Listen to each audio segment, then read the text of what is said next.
have a little StreamYard icon on my screen. There we go. Okay, can anyone hear me?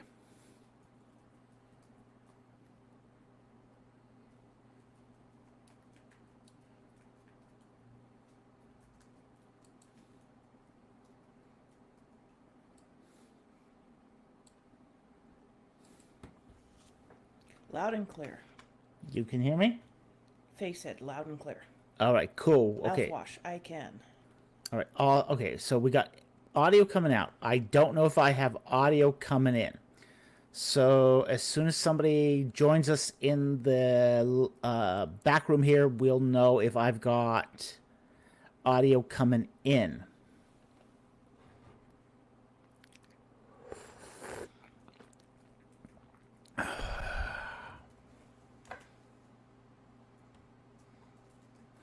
Yeah, not funny, Slammer RL.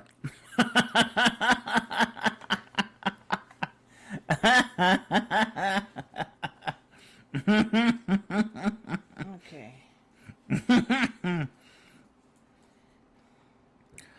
All right, now we're sort of waiting now for people to join us here.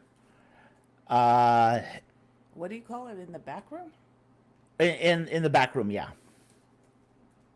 So, oh, I forgot to post the link. Let me post the link. How do I do that now again? Oh, yeah, here's the link.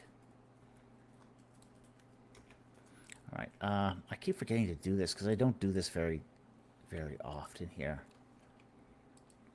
No, cancel. Go away.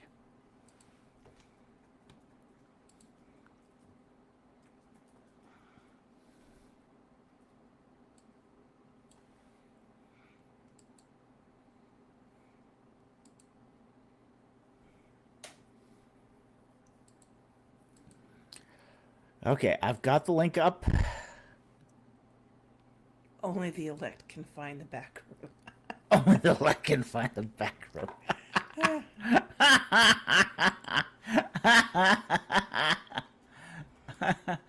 Okay.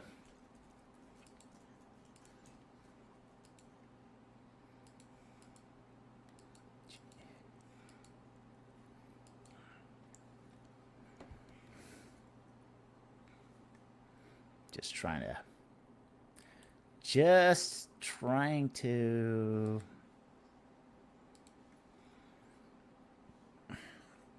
smooth some of this stuff out.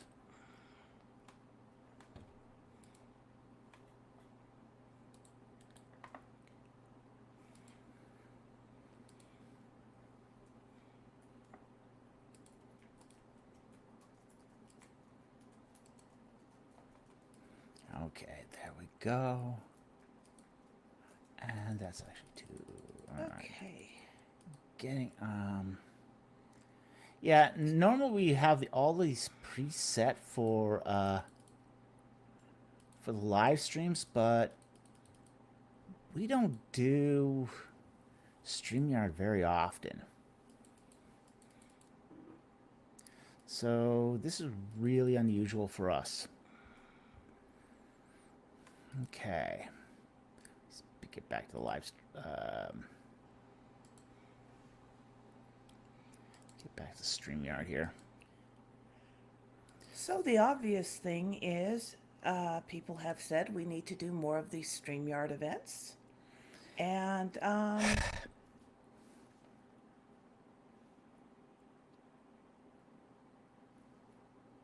yeah, we don't do very many of these StreamYard events, and it's just, and because of that, we're kind of inept when we do them.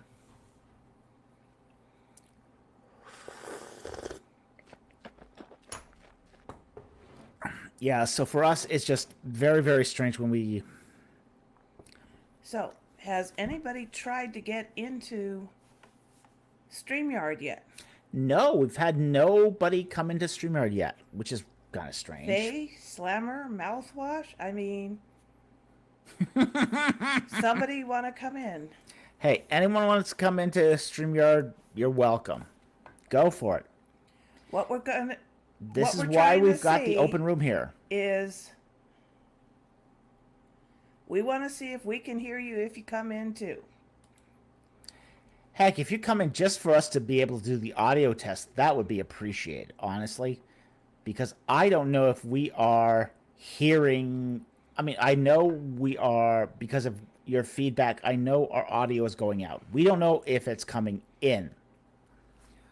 So, mouthwash. Nah, not showing my face. Okay. You know, you don't have to show your face to come in. Ooh, got one. Hey, how you doing? Hey, can you hear me? Can you hear me? Yeah, I can hear you. So, All right, I Yeah. can hear you too. We're good. We're also okay. So we got audio. yeah. Fantastic. This is an incredibly good start for us. We've got audio and the microphone working at the same time. Who would ever figure that would happen? Hey, yeah, I'm glad everything's working. So, yeah. Well, welcome here. Yeah, it's good to be here. I joined Black the Tuesday Film says, Discord and I like the like go to all your live streams and everything. I've been working back through them. Fantastic.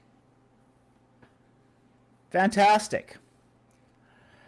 Well, so what do you guys think of today's Manna Machine review So I thought or it was alert? fascinating. why So don't you, basically, what before was you happening ask the with the Amorite question, tablets why don't is you you tell, got these this language that is basically dead up until now, Mm-hmm. that's now alive, and we can actually study and learn about. It's like incredibly exciting. It is incredibly insightful. I mean, it's absolutely one of the most amazing discoveries that's been made in the last 50 years. So I guess one of my questions would be, do we have other like inscriptions or not that this has kind of, or this will probably like unlock, if that makes sense? It does make sense, and at this point, we don't actually have a lot of Amoritic texts. And this has always been the problem with Amoritic text is we've got kind of scraps and fragments and little pieces. Up to now, all we've had is like seal inscriptions and a little bit of vocabulary that we've been able to glean from Akkadian texts.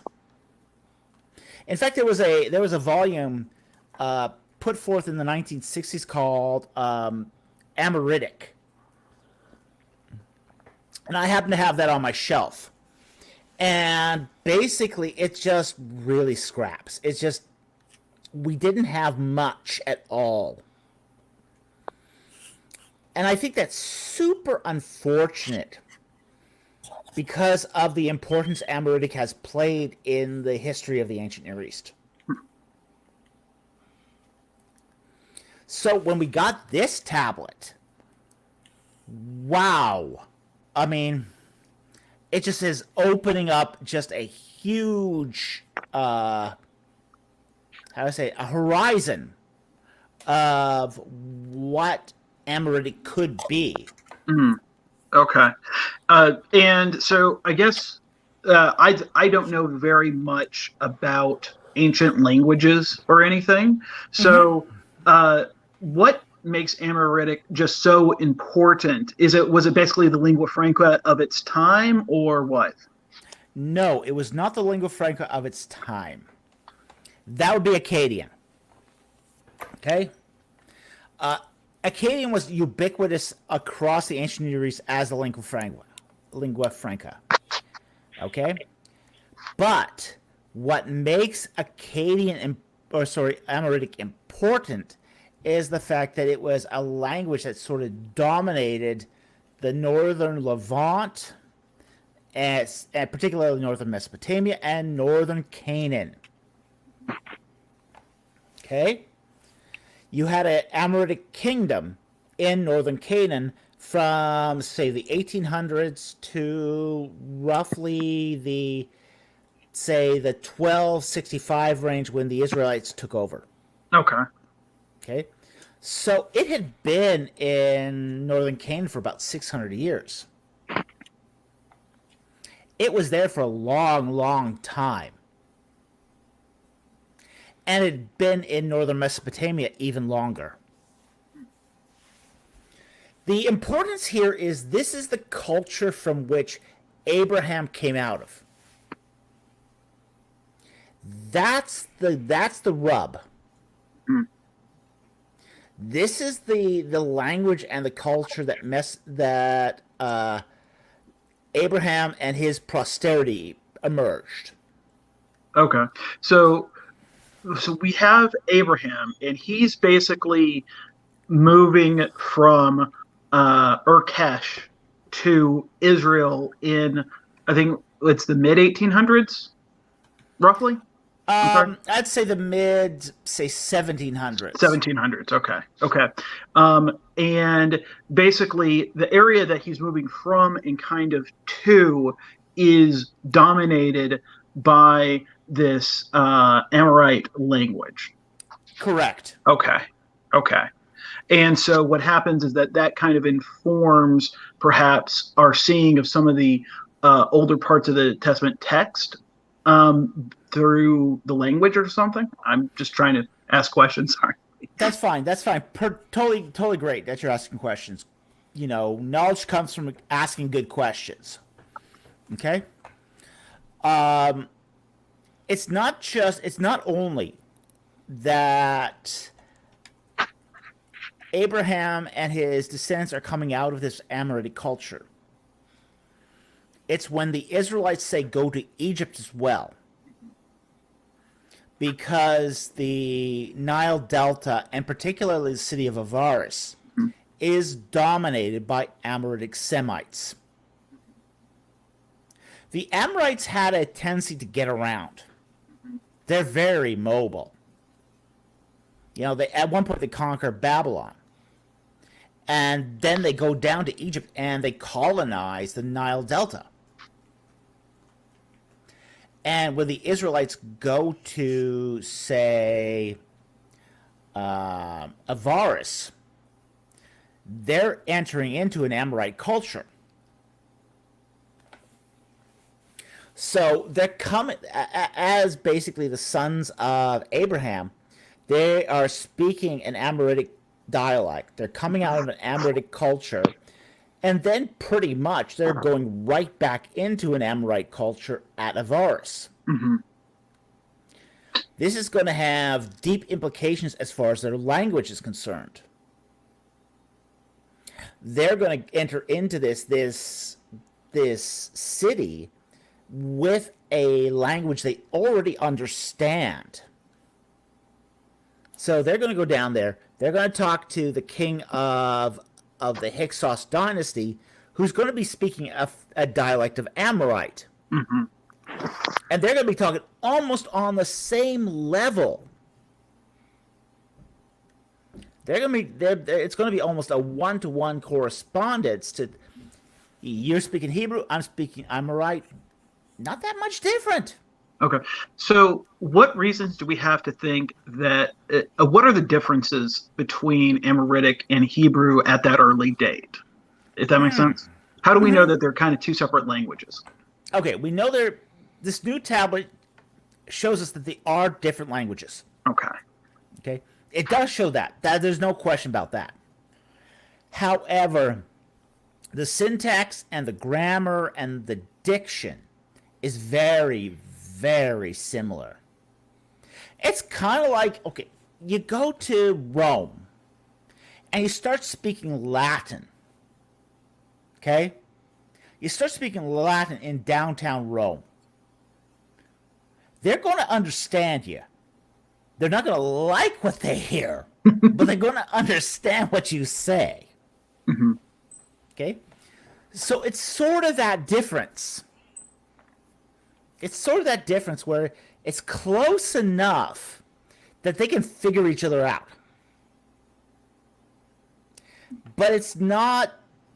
The fact is, we get to a level of comfort in our language where people, when they don't speak it exactly the same, they kind of get uncomfortable. And you can basically tell this among, say, the Parisian French. Okay? I'm a Canadian. I can speak a little bit of Quebecois French. I go to Paris, I start trying my Quebecois French on the Parisians, and they go, don't Don't do that. We can understand what you're saying in English. Don't even try that. Okay? So it's a bit like that. So the Amorites and the Hebrews, the Israelites, are so close in dialect that they can understand each other. The vocabulary is the same, the diction's the same, the grammar's the same, syntax is the same. It's really, really close.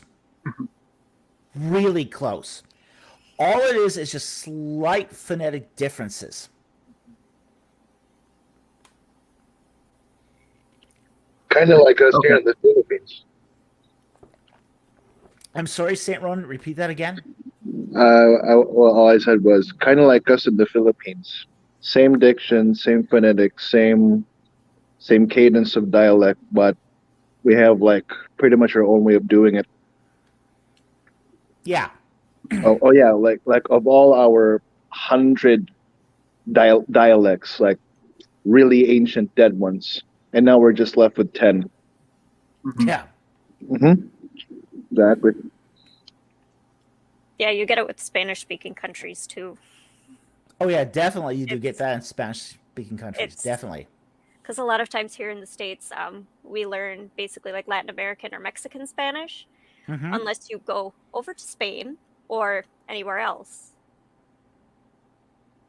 So even going from, here in the States to Argentina, speaking Spanish is almost completely different. Yeah. I was at New York once, and I had a Mexican guy asking me, "Okay, señor, what do you want?" And I'm like, "Yeah, can I get some quesadillas, please?" And he's like, "No, no, no, señor, it's quesadilla." I'm like, "What?" So,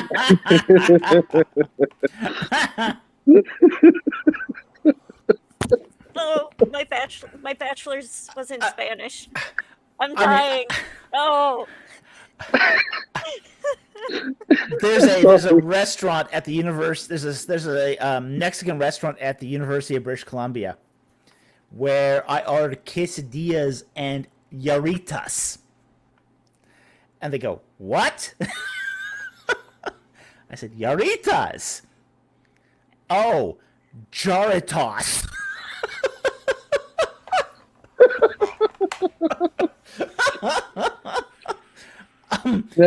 language is a colorful piece in culture.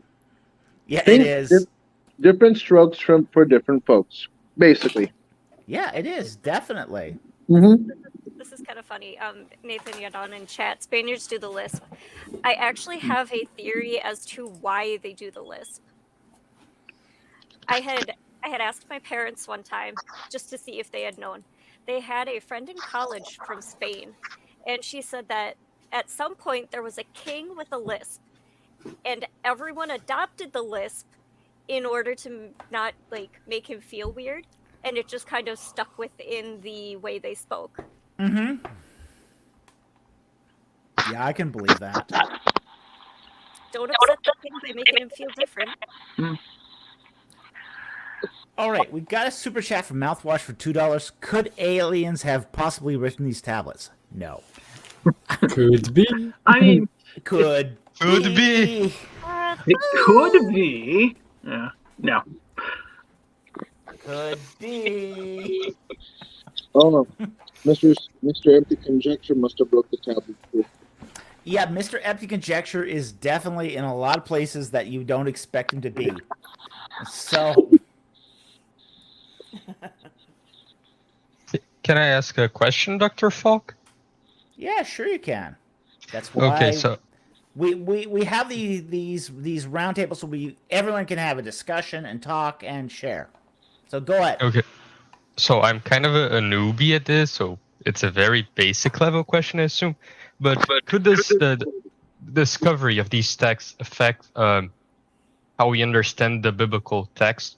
For example, in the book of Exodus, there are a lot of Egyptian loanwords that we can see, and they match. Couldn't maybe these Amorite texts help us find like Amorite loanwords in the text? Maybe when it's talking about Abraham, for example? Yeah, it's possible. Here's the issue with an Amorite text, though, is that it is a Semitic language. So whenever you're dealing with a Semitic language, loanwords are going to be problematic. It's going to be hard to identify loanwords unless you have enough of a corpus of a language. Now, right now, our corpus of Amorite is really small. Really, really small. Our corpus of Hebrew is really large in comparison. So it is possible that these Amorite texts could basically show us that what we think is Hebrew words is actually Amorite. Possible, definitely. But that is one of those sort of scholarly analyses that's a little further down the road here. Nobody has had the time to really parse this out yet, to really sort of examine Amorite in a close way and basically try to extrapolate what that means for the history of Hebrew. All we know right now, and all we've sort of figured out, is that Hebrew is definitely descended from Amorite. But that's about all we've got. What that means in the fine details of lexicography sort of remains to be seen. Do we know how much time passed between like the development of Hebrew from Amorite? So, for example, I am Brazilian, so I speak Portuguese, and Portuguese comes from Latin. But it took like centuries for that to develop. Compared to Spanish, which is older than Portuguese, for example. It came before, so not so many centuries after Latin originated. So, like, how old is Hebrew compared to this original Amorite vocabulary, let's say? Or how younger is Hebrew? Isn't the difference about 400 years, basically, of the, as the Bible says, the time of dwelling in Egypt and Canaan, 400 years from Abraham to Moses? Or do we add plus updating from, because maybe our language is like the Hebrew in the Masoretic text, for example, would be probably updated to the Babylonian state. These particular tablets date to 1800 BC. Israel comes out of Egypt around 1265. Okay. Classical Hebrew, a lot of scholars will say 1000 BC. So the difference between classical Hebrew and Amoritic, we now know, is very similar. It's very close. So how much development happened between, say, classical Hebrew to what Hebrew they were speaking at the Exodus versus what they're speaking 1000 BC is a question for philologists at this point. But they are very similar. Classical Hebrew and Amoritic are very, very similar, much more similar than we ever imagined. So this is going to be an issue to what is the development. How is that going to trace out? What are we going to see here as we trace this out? I see. And just another question in relation to, you're saying they're really close languages. Would you say they're like more differences in dialect, or, for example, the similarities between Portuguese and Spanish, which they're similar, but they are still like completely set apart languages from one another? I think that they are very, very similar. That was also my impression. I've read it. It seemed down to even vowels. So the way I see it, because I'm a bit of a linguist myself, the way I see it is that vowels often change more than consonants when you have different languages. So when I've read, for example, the word for table, shulchanam, which is very similar to the Hebrew word for table, shulhan. Even the vowel u in there and the vowel a in there was preserved. So that suggests to me that the similarity, really, what we're talking here is, something. I don't know. I don't know exactly how to compare. I don't think we have enough data for it, do we? But yeah, if you want to call it something difference between Latin and Spanish, or Latin and Portuguese, maybe, yeah. Yeah, there's definitely here very close similarity between Amoritic and say early classical Hebrew. It's very, very similar. So when we got something that is this similar, it then becomes a very sort of fine line between, okay, what's Proto-Hebrew and what's Amoritic? I mean, if there's Proto-Hebrew at all, it's so close to Amoritic as to be indistinguishable. That is going to change the goal. That's going to move the goalpost right there. Okay? Because, when you talk about what early scholarship thought Proto-Hebrew looked like, they were thinking it was really archaic, really primitive Semitic language. Essentially what they would call archaic Semitic language. Amoritic is anything but archaic Semitic language. It's much more sophisticated than that.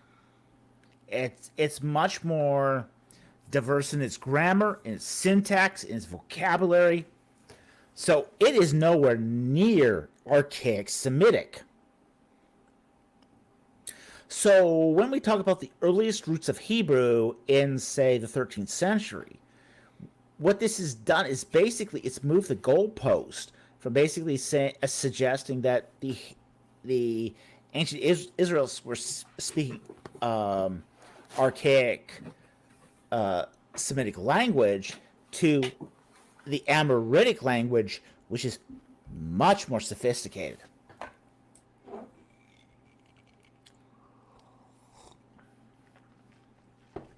So, if the language is so sophisticated, how old would then the archaic version of that language be? Because if we previously thought like the archaic was 13th century, but now a formed one is the 18th century, how further back would that language actually be? It has the potential to push it way back.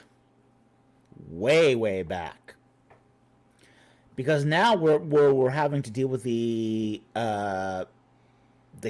sort of the academic inconsistency here of saying, okay, archaic is in the 14th century, but we have this fully formed, fully functional Western Semitic dialect in the 18th century.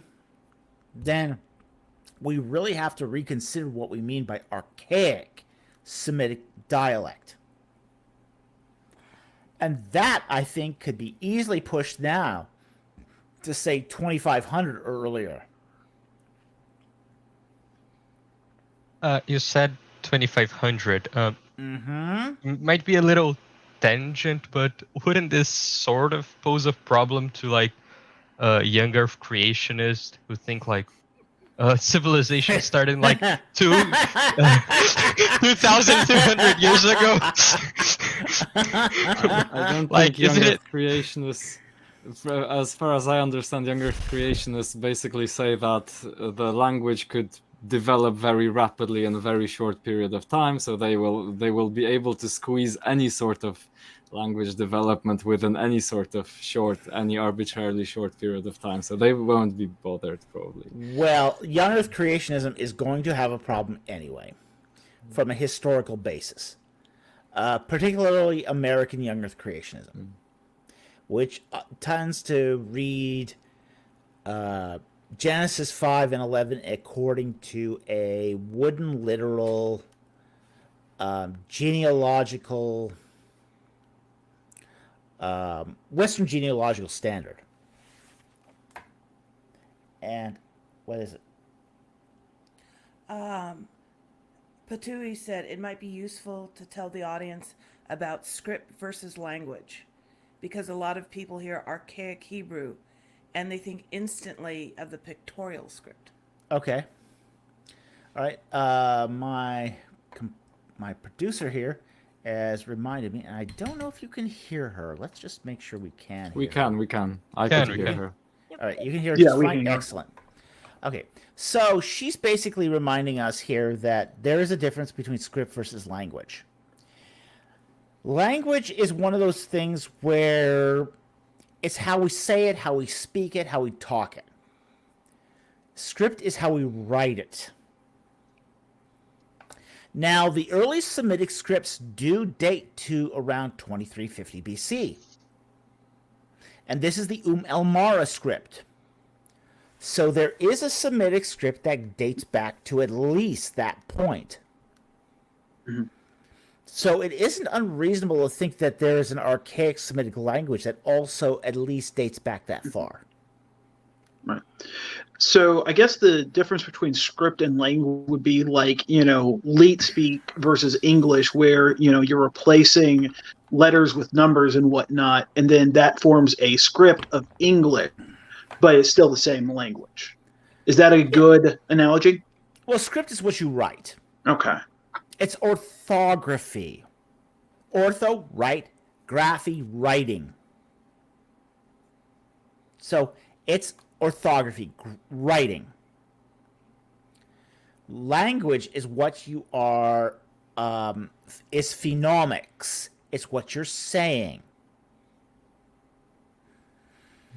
And the two are not necessarily closely related. You can have a language that changes its script midstream. We see this in Hittite, where the Hittite language changes from the Luwian script, which is hieroglyphic in nature, to cuneiform. We even see this in Hebrew, where the Hebrew language goes from Paleo-Hebrew to Aramaic script. So script and language are not a one-to-one relationship. Well, I could give you a very straight example. In Serbia, people use one and the same language, Serbian, and yet they use two different scripts interchangeably, Cyrillic and Latin-based scripts. So that's one example where it's one and the same language, but two different scripts. Mm-hmm. So, we got a variety of different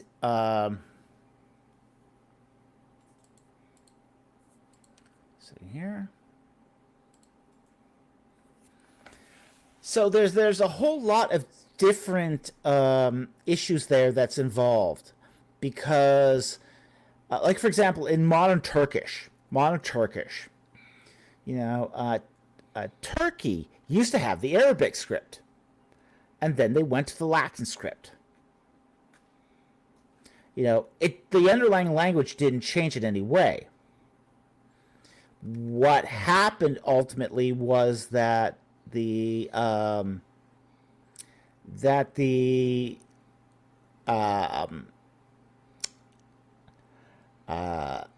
script changed to something that was more convenient for their culture. So that happens. That happens in throughout civilizations. Okay. It possibly might still happen. For example, it's possible that at some point Ukrainians will decide that they want to use a more Latin-based script rather than Cyrillic. It's possible. It could happen. They already have it. It exists. It's not popular. It might just become a lot more popular. Well, that would be welcome if they ever did. Yeah.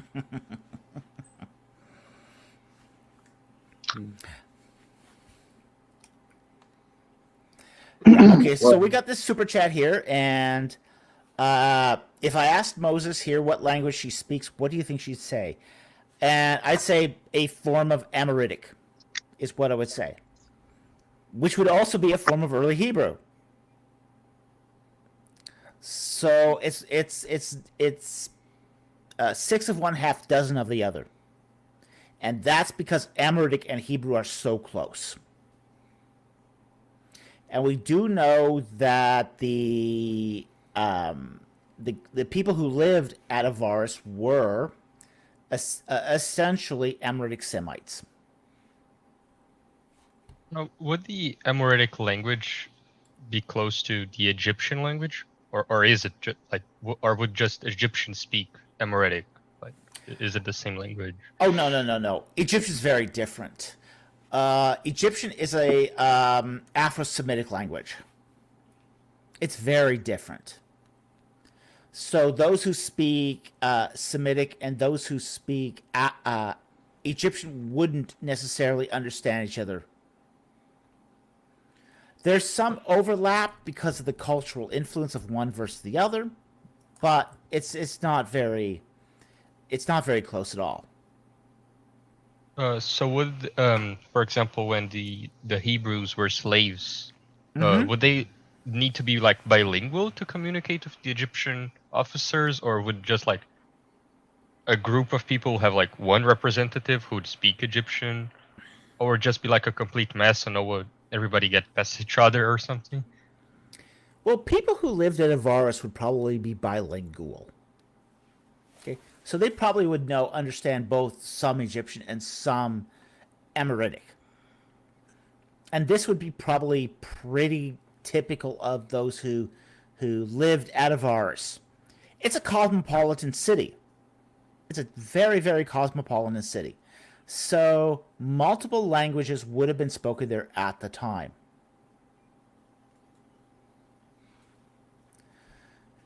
So, there's, you're going to be people who, I mean, for example, Ramses, he grew up at Avaris. Chances are he would understand some Amoritic because he lived there. He grew up there. Before his family were even in line for the throne. He was playing with other Amoritic kids. That's going to give you some competency in the language. Likewise, the administrators there would have been speaking Egyptian. So there would have also been that top-down influence as well, where, say, administrators would have been conversing in the Egyptian language. So this is fairly typical of multicultural towns. So multicultural towns tend to be multilingual. And as such, the languages blend. You get a Creole that comes out of this.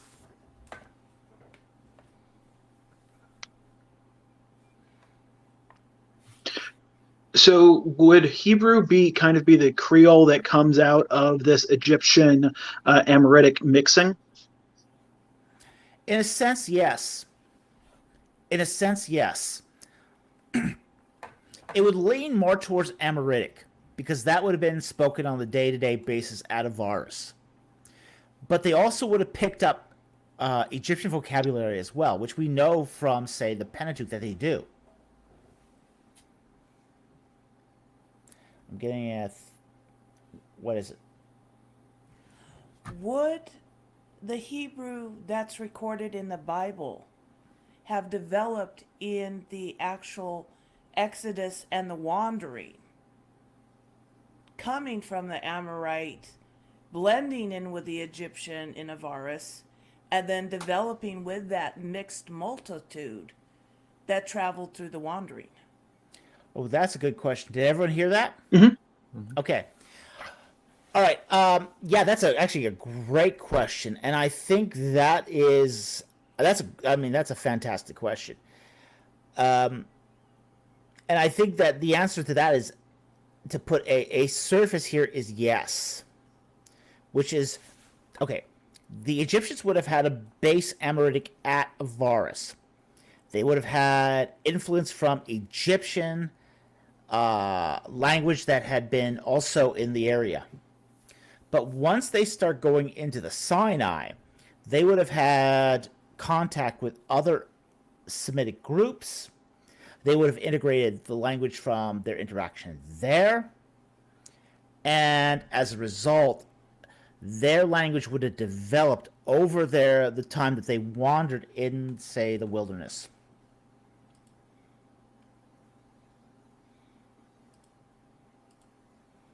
How much do you think it developed further? So I'm just trying to understand or imagine, picture where was Hebrew of, let's say, David's time? Where was it between this Amoritic and the, let's say, Hebrew of Daniel's time or Ezra's time? Because what we have recorded, at least when I read it, and I'm not an expert, I'm more of an amateur enthusiast, but when I read books of Samuel, for example, they sound basically, I can't distinguish them from when I read Ezra. Maybe if I started looking into certain words, and maybe I could find some vocabulary differences. But in terms of how they sound, the vocalizations, how it's written when I read the Masoretic text, it seems to me that it's all quite uniform, and someone has in the at least the copyists maybe have just inserted the vocalizations in a way that is uniform all throughout. And they might have, I don't know if there was any language updating there. Well, there was language updating, okay? I mean, I don't think anyone denies that there's language updating. I mean, first of all, you do get the language updating from, say, the time of the early monarchy, where Hebrew starts to be standardized with the Mater's Lexiconis, and basically various pieces of the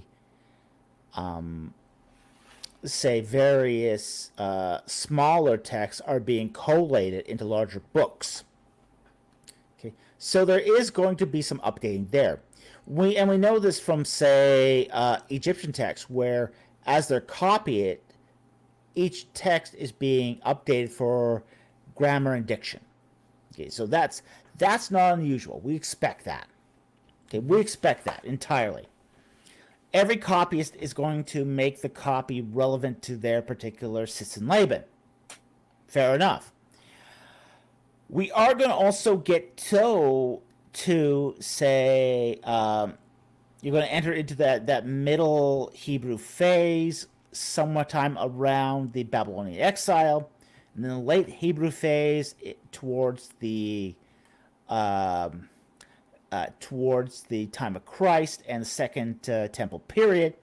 And then you're going to get a Masoretic alteration as well. But the Masoretes are going to be a little different about how they alter the text.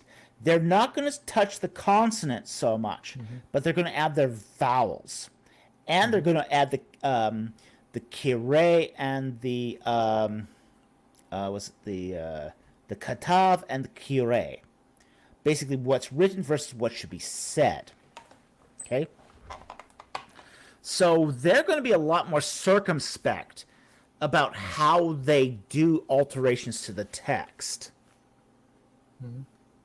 So each generation of say copyists is going to have a different ideology towards how they treat the preservation of the text. Earlier copyists are going to go, well, we're not so much interested in preservation of the text, but to make it understandable. Later copyists are going to basically say, we don't want to touch the text, but we still want to make it such that it's edifying for our particular audiences. But yeah, okay. So, but when I read, let's say, when I read the Torah in the Masoretic text, is that language more similar to the latest update of the language, which would be somewhere around the Babylonian Empire. No. It's going to be later than exile. that. It's going to be later Even than later. that. Oh yes, or later to the Masoretic, right? Yeah, maybe all the way to Masoretes. The language is going to date to the Masoretes, which is the 10th century AD. Yeah. Well, yeah. Although I think the movement started much earlier, and they were quite 8th to 10th meticulous century. about. 8th to 10th century. Yeah. So you're talking medieval Hebrew here, and that's one of the things we need to keep in mind about the Masoretic text is it's been conformed to medieval Hebrew, not necessarily what the Hebrew would have sounded like at the time of Christ. Right. So that is still quite surprising, though, because then that is even more remarkable that medieval Hebrew is, because when I read this text in the Amoritic, it just seems like it's quite similar. Some of these sentences I can just understand without even looking at the translation, based on my knowledge of what is essentially medieval Hebrew. Then, yeah. So this is 2,500 years of. Is it 180 plus 800? Yeah, 200. Yeah, 2,500 years of evolution, and it's still intelligible. So yeah. Yeah, it is very remarkable. It is very, very remarkable. So the fact is that there is a stability to the language overall that happened over 2,000 years, and that is incredibly remarkable right there. But that also tells us too that there wasn't a huge necessity for the language to change. Like you get, for example, 2,000 years of English, and it's all over the map as far as it changes. I mean, you want to go from Old English to Middle English to Modern English? Good luck trying to read Old English. I mean, it is crazy different. I mean, you can't even try to read Old English. It makes no sense to the modern reader. Yeah? So, Mouthwash is asking, who is the biggest losers from this academically? Are we hearing the cry of 1,000 scalded cats from any... Ooh! Oh boy. All right. There are some academic losers in this. I didn't want to play this up. I did not want to play this up. Especially since the academic losers in this are sort of, very thin-skinned. And my recent interactions with, say, atheist scholars have showed how thin-skinned people are. Okay? So I didn't want to focus on this, but there are academic losers.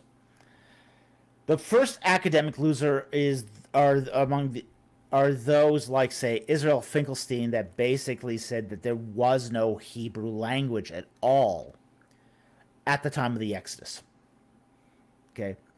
That they were basically primitives who had no script, no sophisticated language. They didn't have a language that was sophisticated enough to pen together the Pentateuch. If the diction is for Hebrew is as it is in these Amorite tablets, and we have no reason now to suggest otherwise, it's very, very clear that early Israelite culture had the language to be able to write the Pentateuch, and had essentially with the scripts that were available at the time, had the means to do it. I mean, so if those people were the biggest losers in this academic debacle, who were the biggest winners in the field? Were the people that were already saying, like, no, Hebrew is much older than that. The biggest winners in all of this who are those who had predicted. I mean, there had been some scholars that predicted that Hebrew had come out of Amoritic anyway. Okay, several scholars had predicted this. I mean, I had suggested this. There were other scholars that had suggested this. Many scholars had suggested that Hebrew came out of the Amorite language. By no means all. By no means all. And the fact is that we did not. It was until this point it was sort of guesswork. It was sort of guesswork. We did not have a smoking gun one way or the other. We didn't have enough evidence to say, okay, Hebrew is from the Amorite language. It comes out of that. We also didn't have enough evidence to say, okay, Hebrew did not come from general Canaanite. So there were two competing theories here. Two competing theories of where the language of Hebrew emerged from. At this point, we can show that Hebrew came out of Amorite. So this is going to be a win for those who picked the Amorite hypothesis. And among the people who picked this Amorite hypothesis, did anyone think that this Amorite language was so old, right? Being properly formed in the 18th century, and maybe being archaic, as you said, in like the 20th. Sorry, English is failing here. 25th, yeah. Thank you. That century. Like, was it people believed? The people that were in the field of the Amorite camp, did they think it was that old? How the connection, or what? Or did this like surprise everyone? In some respects, this surprised everyone. Even those who held to an Amoritic origins hypothesis, no one suspected how close the Amorite language was to Hebrew. That was a complete shocker. Nobody, as far as I know, thought that it would be that similar. Now, you're going to get some fringe people out there that suggest that Amoritic came from Hebrew. Okay, now those fringe loonies are going to go just... They're sort of off in left field, and they're in their own little world. Could be. Could be. Well, it couldn't be really now, because we now have a dating. Oh no! Come on, aliens could time travel. Please, yes, it always time could travel. be. So, is it okay if I make a few quick comments on the question? Sure. Okay. Who's speaking, by the way? I'm Neurojack. I'm Neurojack. Yeah. Hi, Neurojack. Hi. How are you? I came across your channel because of your little, I guess, disagreement with the people you were mentioning. I've been involved in the some theological discussions going on that are not involved with myth vision, but some other things, and I came across their work, and I saw them say things about you and saw what you said, and it actually wasn't nearly what they were making it out to be. So, but I watched some of your other content about what you're talking about, and that's I just wanted to tell you how it came to you, right? Awesome.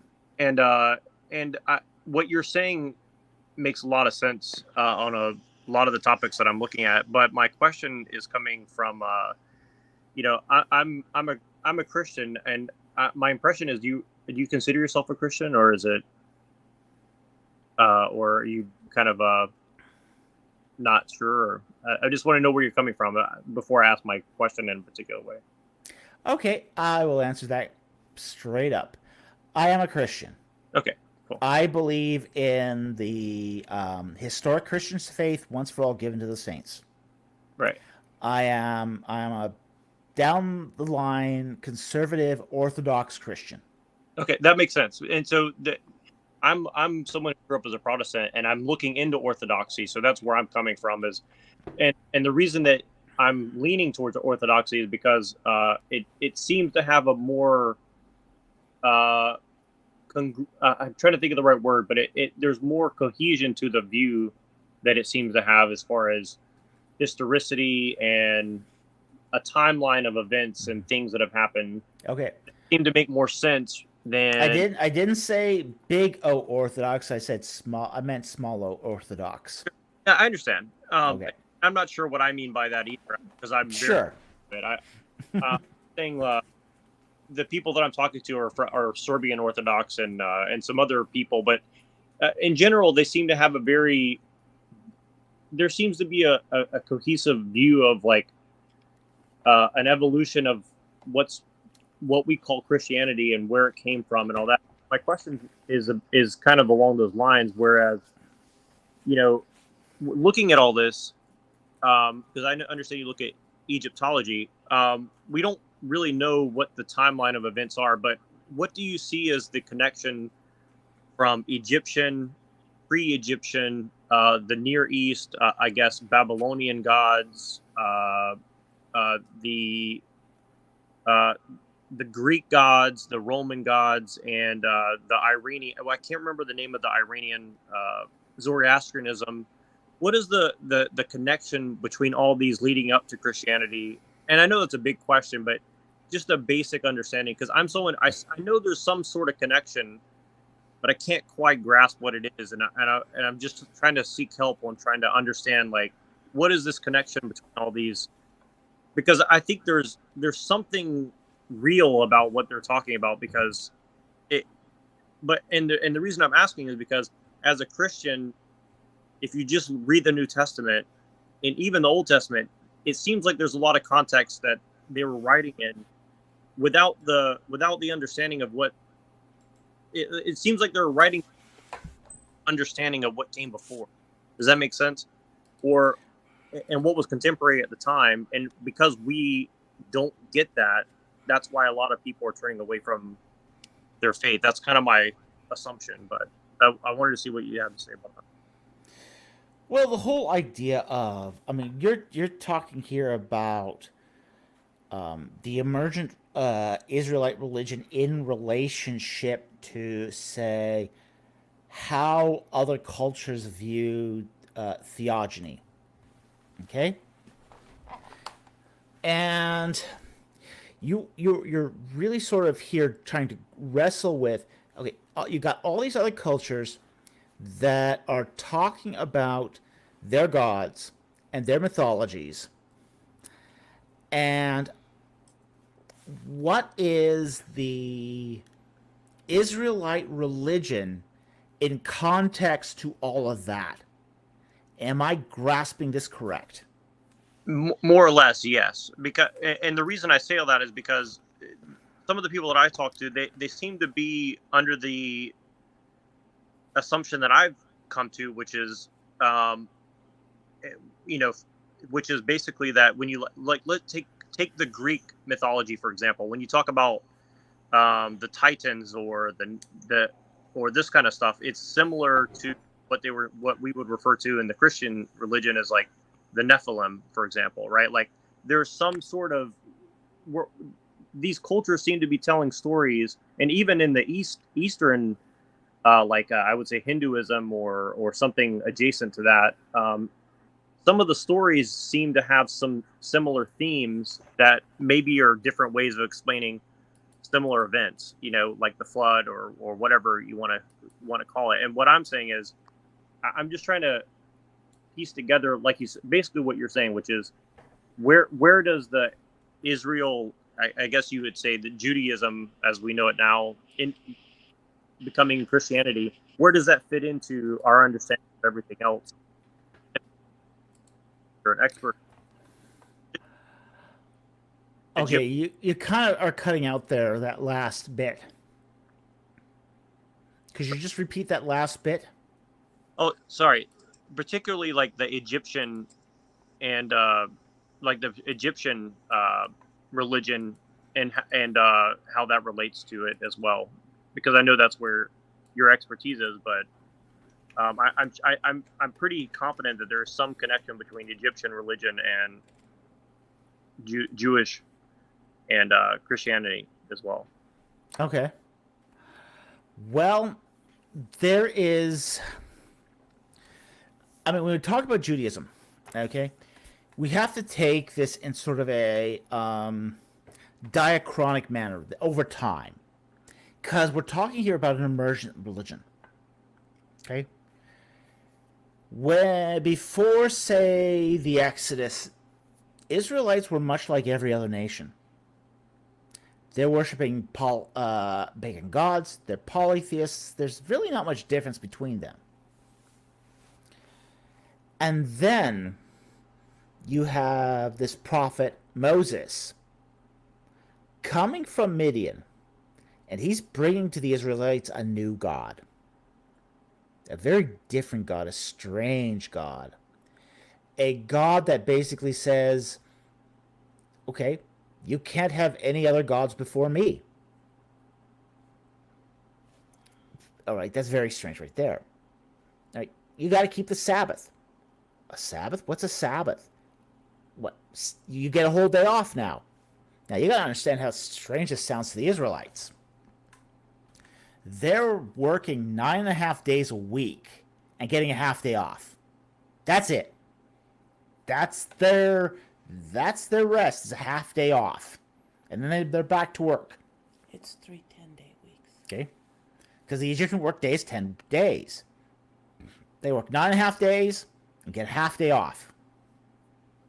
So they're getting a whole day off every 7 days instead of every 10. Okay, you got to understand that this sounds really odd to somebody back then. Okay? And then they got the, you shall have, keep the name of the God, you shall not take the Lord thy God's name in vain. What, no magic? What? How does that work? So, this is a paradigm change for the Israelites. So, this is really going to look different from what they were worshiping before. What they were worshiping before, not that much different than anyone else. It's revolutionary. And they're going to take that sort of revolution and they are going to, in a sense, run with it. Now, some of them are going to become full Yahwists. Some of them are going to revert back to atheists. That's just something that's going to happen. So, we have to keep that in mind when we talk about how is all of this playing out in Israelite religion. And it is going to be very different. So, but when they sort of develop this transcendent, and this is one of the key differences between Israelite religion and, say, normal polytheistic religion, which is Israelite religion makes God transcendent. It's transcendent. So God has made a creation and then he's rested outside of it. This is going to collapse into monotheism proper. So we're talking here a kind of a theology that leads to a breakaway kind of religion. So when you look at, say, the current of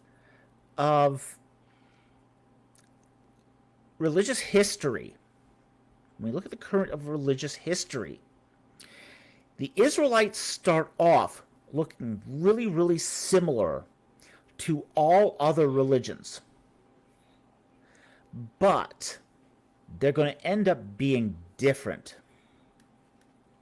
And that difference is going to come out of, say, theological distinctions that happen as a result of Moses giving the law at Mount Sinai. Very, very different as a result. So it's a fork in the road. And that's how you have to view it. Is you have to view it at, okay, there's this mass wide highway of polytheistic religions just charging forward. And then there's this someone takes a detour. That's Israelite religion. Does that explain this?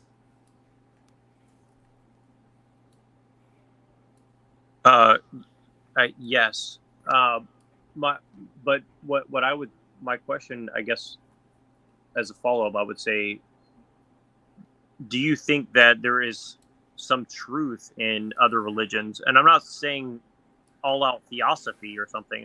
But what I'm saying is like, because the kind of my approach that I've seen and other people seem to have is Christianity doesn't necessarily say that other religions are totally false. It just says maybe those things that they call gods in polytheism are perhaps evil entities that we would call demons, perhaps, or some, maybe they're, or like the Greek gods, as another way of looking at it, right? Like, they call them gods, but it's not in the way that we call God. It's like we have a good God. They have gods that they live in fear of, because if they don't appease them, then they'll just make their life hell, essentially. But I guess that's kind of my follow-up. Like, because I don't know much about Egyptian religion. It doesn't seem to be something that they give you a very surface level version of it that when we learn in school, right? They don't really tell you what they actually believed in. I don't think they say, oh, they worship the sun. I don't think that's true based on my own research. I mean, they worshipped it, but not in the way that we think of worship. Does that make, if you catch what I mean? Yeah, I do understand what you're getting at here. It's almost sounding like this is a similarity to the Council of Gods view that, like, say, Michael Heiser does. Yeah, I have seen that connection, but it's not something that I'm coming to.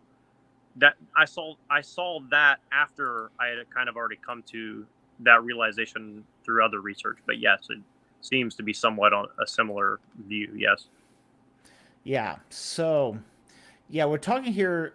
It does seem to be very, very similar to that, where there's the idea that people were afraid that there would be other gods that just would come in, and if they didn't do homage to those gods, there would be retribution of some kind.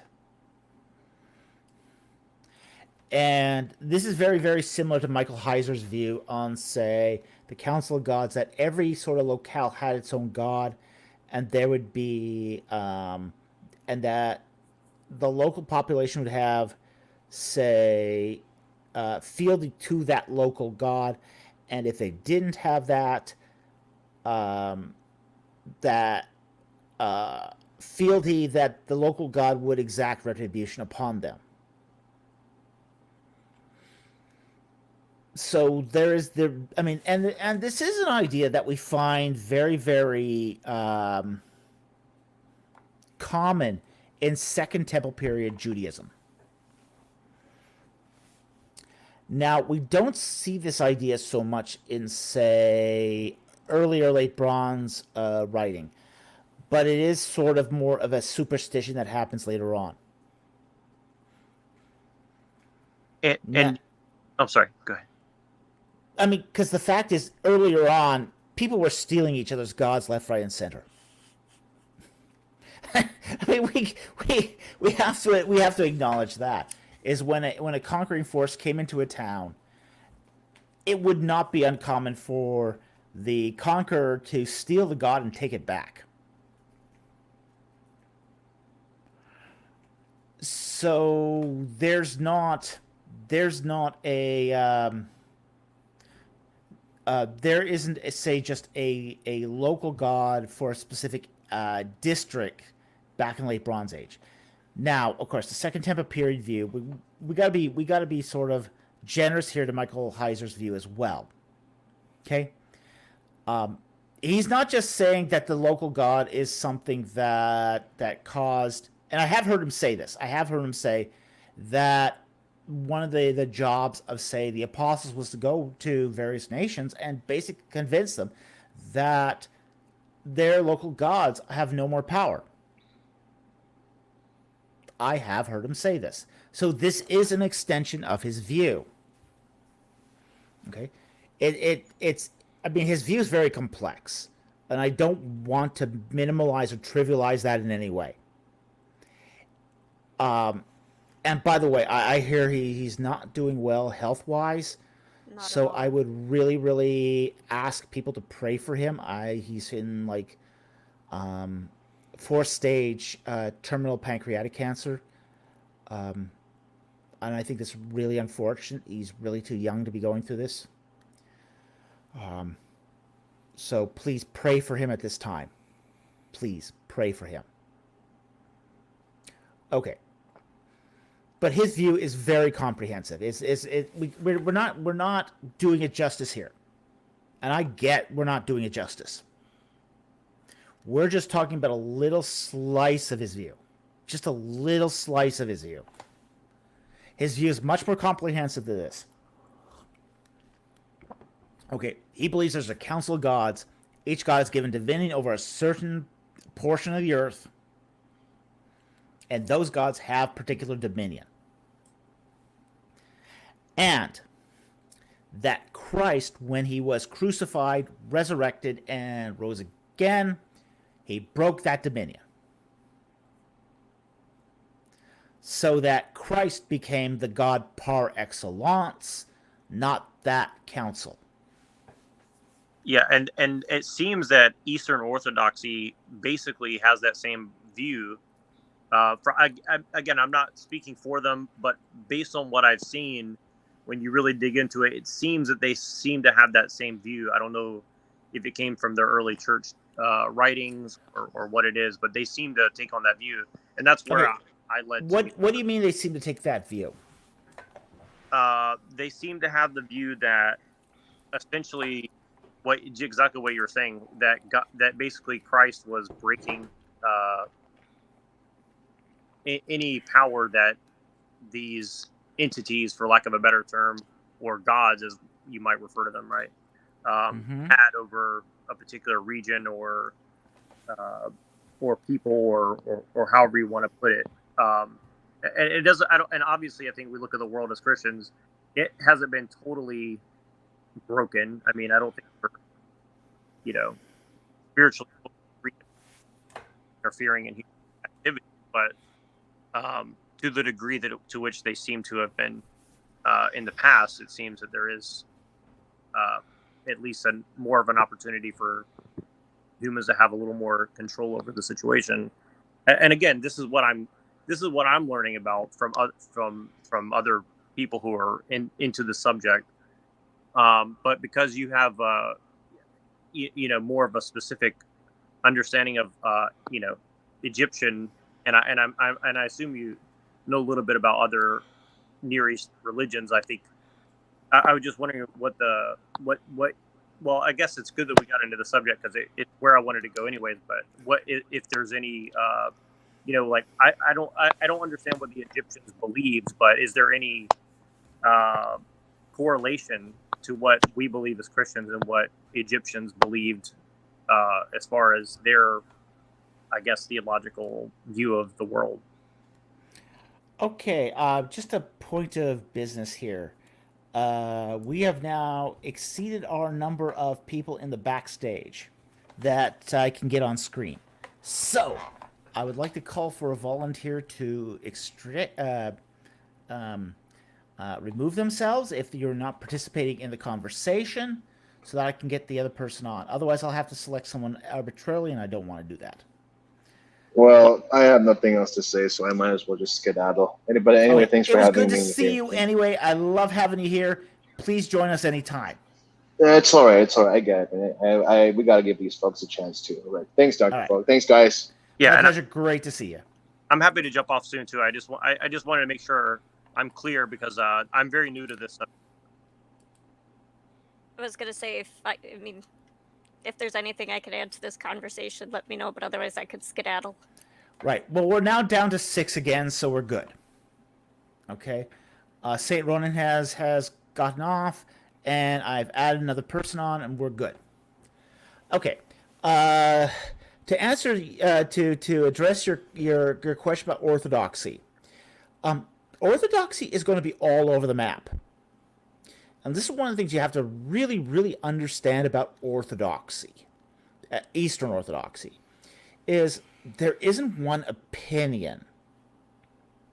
Now you are going to get some people who hold to, say, a regional powers.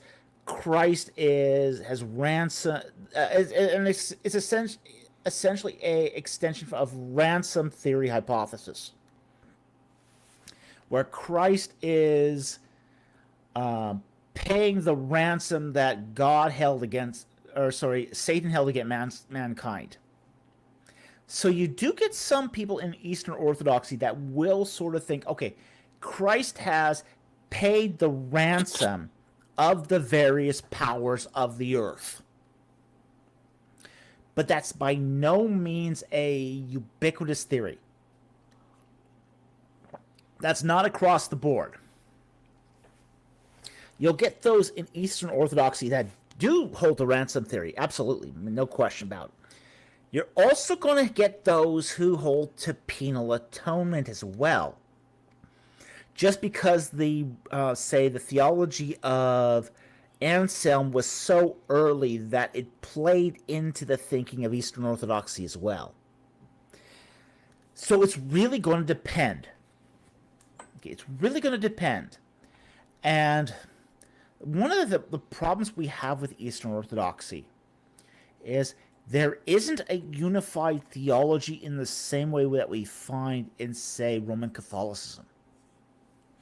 I mean, Roman Catholicism, the teaching is very catechized. It's very, it's written down. I mean, you can read it. You know, you might have to go through various documents, but you'll find it eventually. And there is a unified teaching in Roman Catholicism on a lot of issues that you will not find in Eastern Orthodoxy. And sort of this is one of the problems I have with, say, the so-called orthobros of Orthodoxy.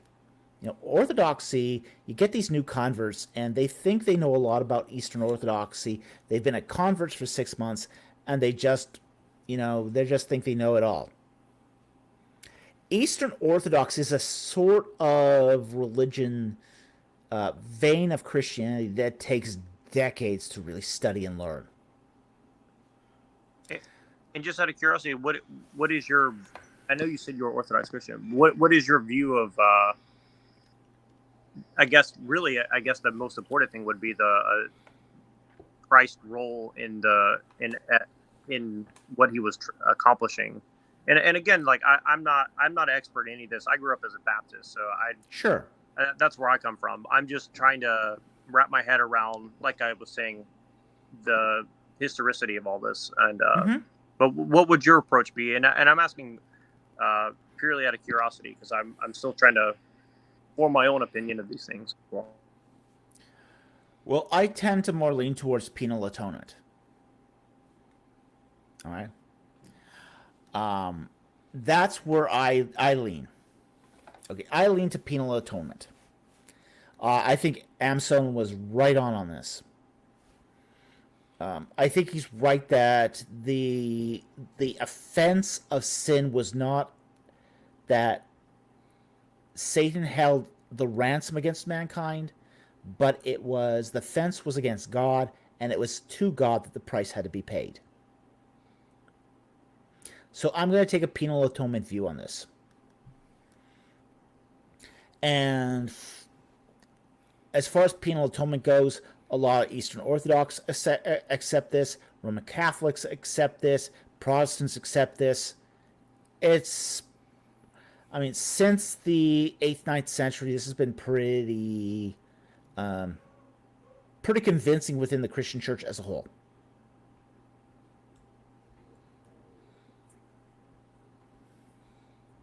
And just to mention one more, just to get back to the other point I was trying to get into was as far is there any connection between what the Egyptians believed about their religion, I guess the Israelite religion overall, or is there any connection between that and Zoroastrianism or Greek mythology, or were they all just their own little, somewhat organic, polytheistic religions that were coming up approximately the same time in different locations?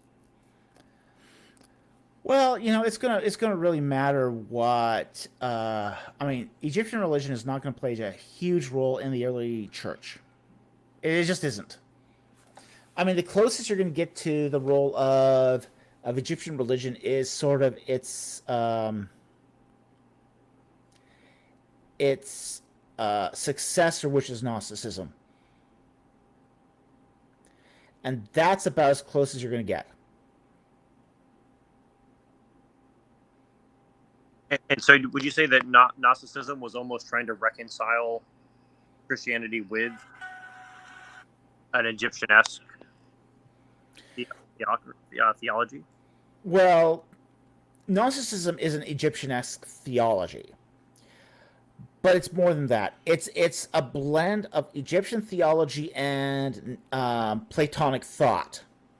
It's so interesting you said that, because that's been that's how I've described it for about 2 or 3 years, just through my own research, and people didn't quite get what I was saying. So I find it very interesting that. But because it is a synthesis of Egyptian religion and Platonic thought, it's also highly adaptable. And it can adapt itself to practically any religion. Because what it's going to do is it's going to allegorize every scripture it comes across and ascribes a Gnostic meaning to it.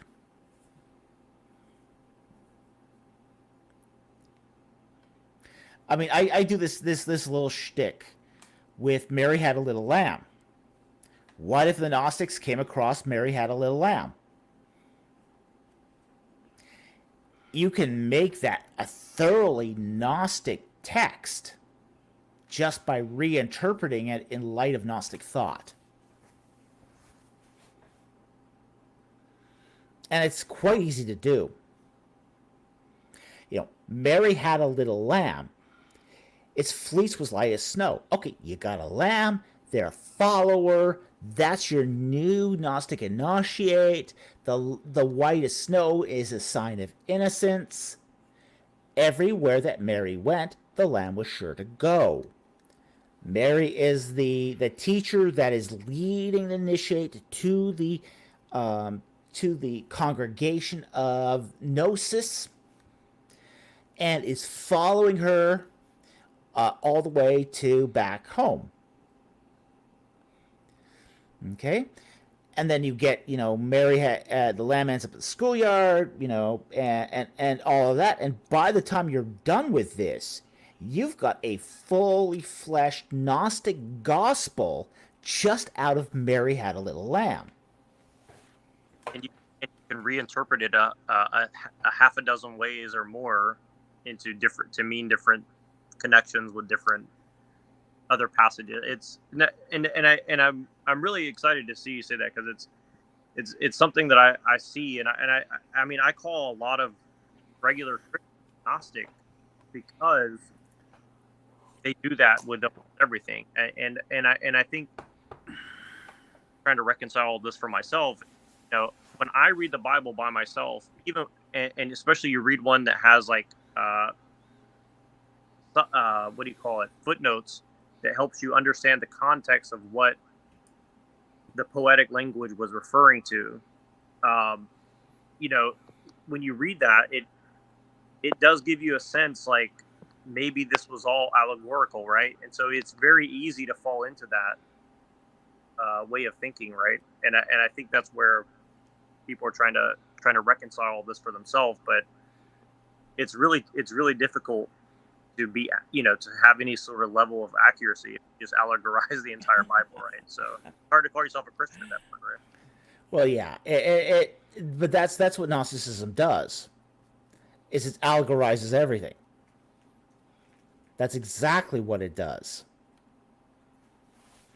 So, we kind of say this, tongue in cheek of, oh, is that really Gnosticism? But that is what Gnosticism is. That's what it does. Is it allegorizes everything into what fits in line with Gnostic theology.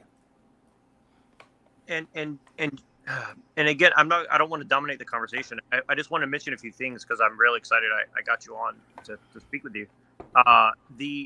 When I do the research about the historicity or the historical timeline of the Egyptians, I know they consider Babylon the first proper civilization, but the pyramids were built very early on in the Egyptian timeline, right? And then from there, kind of degraded. And I find that very interesting because obviously there was something very powerful. I mean, we still have no idea how they built the pyramid, I assume. I mean, unless somebody's thing since then. Well, there's been some good research recently that has suggested how they do it. What was that? I'm just very curious. Roland Enmarsh had basically shown how they can pull a box out of very, very steep inclines. And basically, it's a pulley and lever system. Very amazing. I mean, those. Yeah, very, very. And that's just getting it up the incline. We also now know that they can take those that there was a port right in front of the Sphinx. Right in front of the Sphinx. You can go to the Sphinx today. You can look in front of it, and there's the port. And that's why there's all the erosion around the Sphinx, right? Well, not around the Sphinx per se, but the port comes right up to the Sphinx temple. So they could take those big blocks and they could just float them right up. And they could just float them right up. Dr. Falk, so you're saying it wasn't aliens, but human engineering? Shocking. Yeah, but it's still amazing, even if it was. I mean, no matter how it is. But the reason I wanted to mention that they were so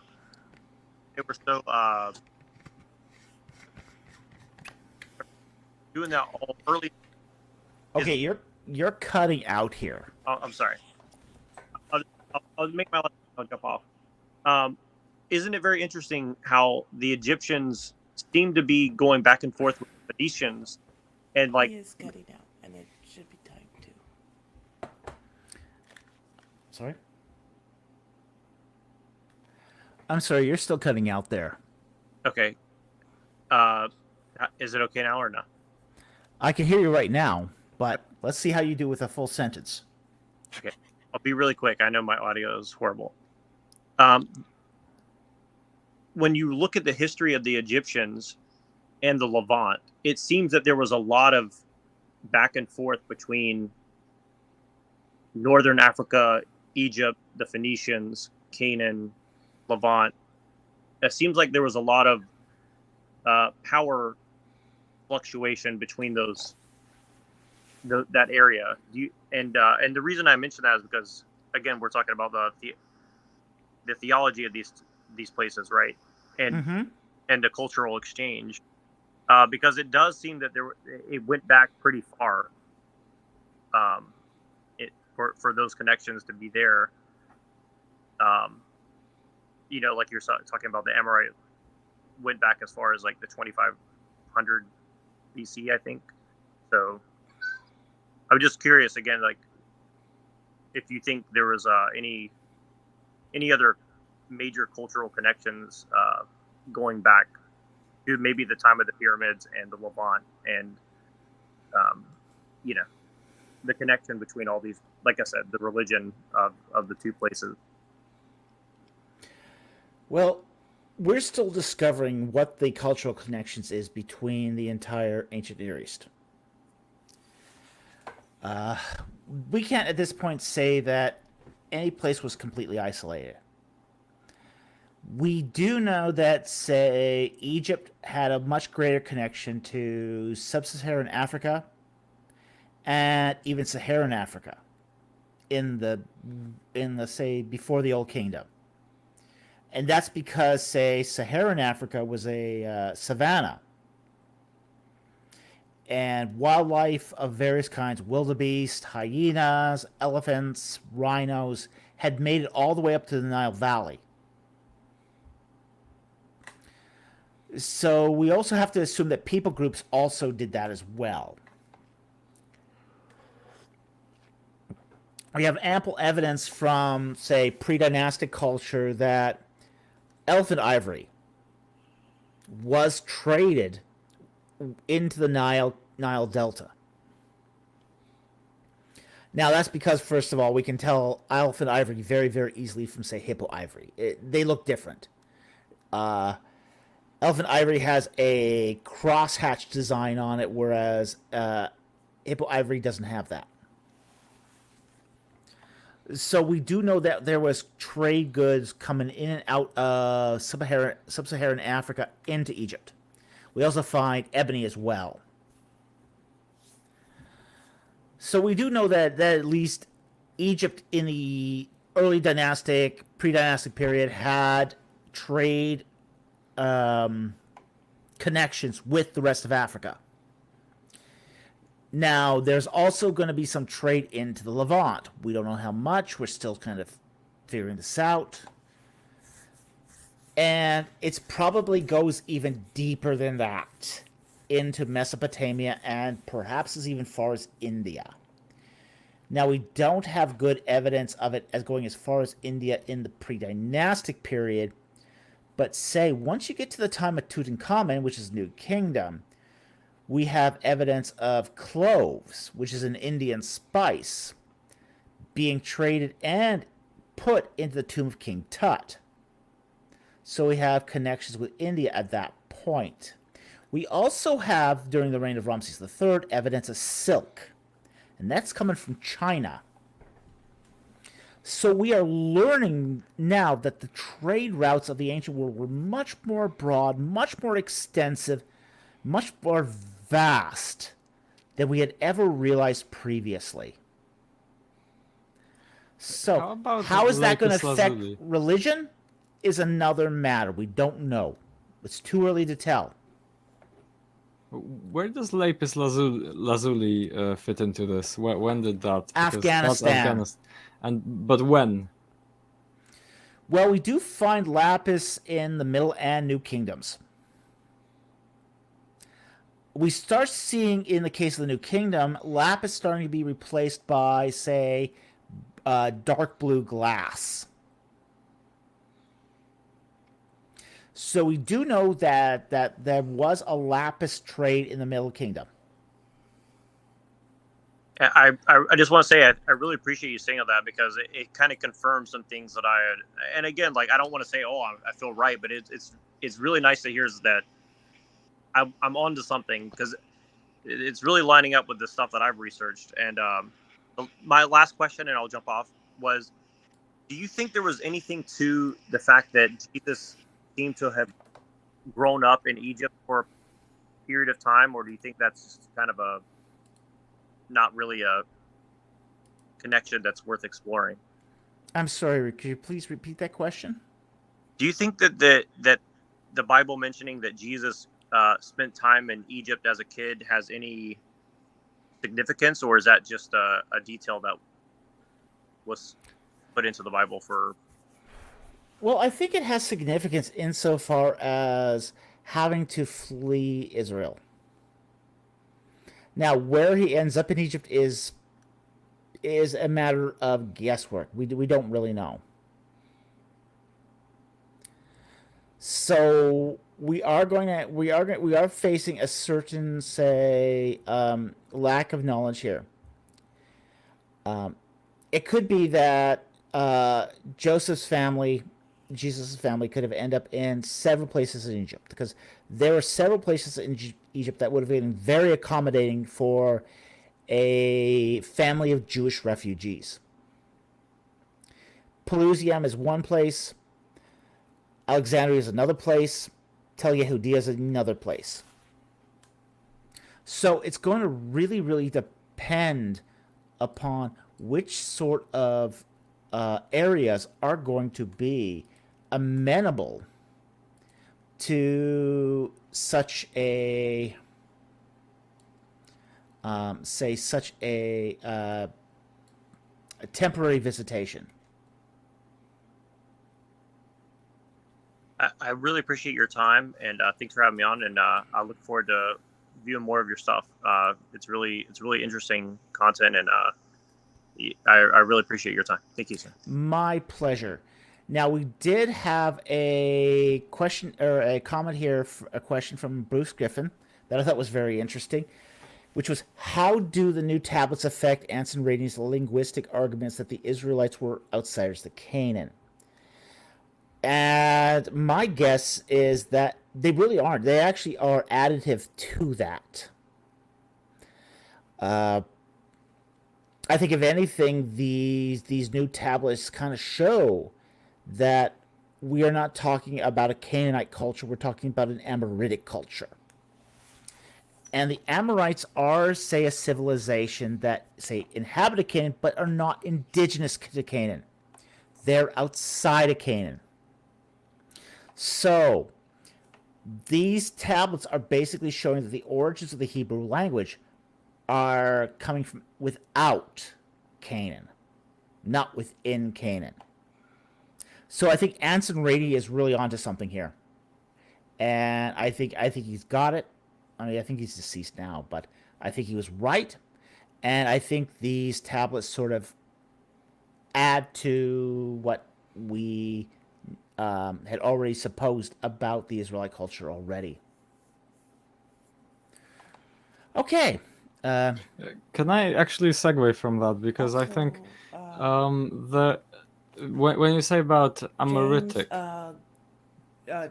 Jared Gilmore said, now that what essentially amounts to a manuscript for learning Amorite, will Dr. Farr learn how to read it?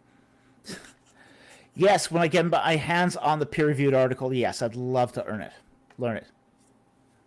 Yeah, absolutely. This would be just a great thing, I think, to learn, and I would actually love to learn this thing.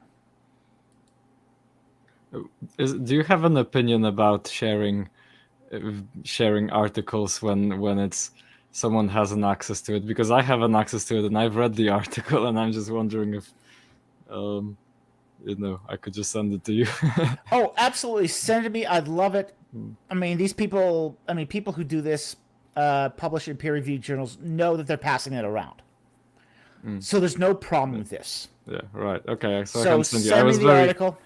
I was very, very happy. I mean, essentially, when I was since my VST access is going to be cut off in very short order, I would really appreciate that.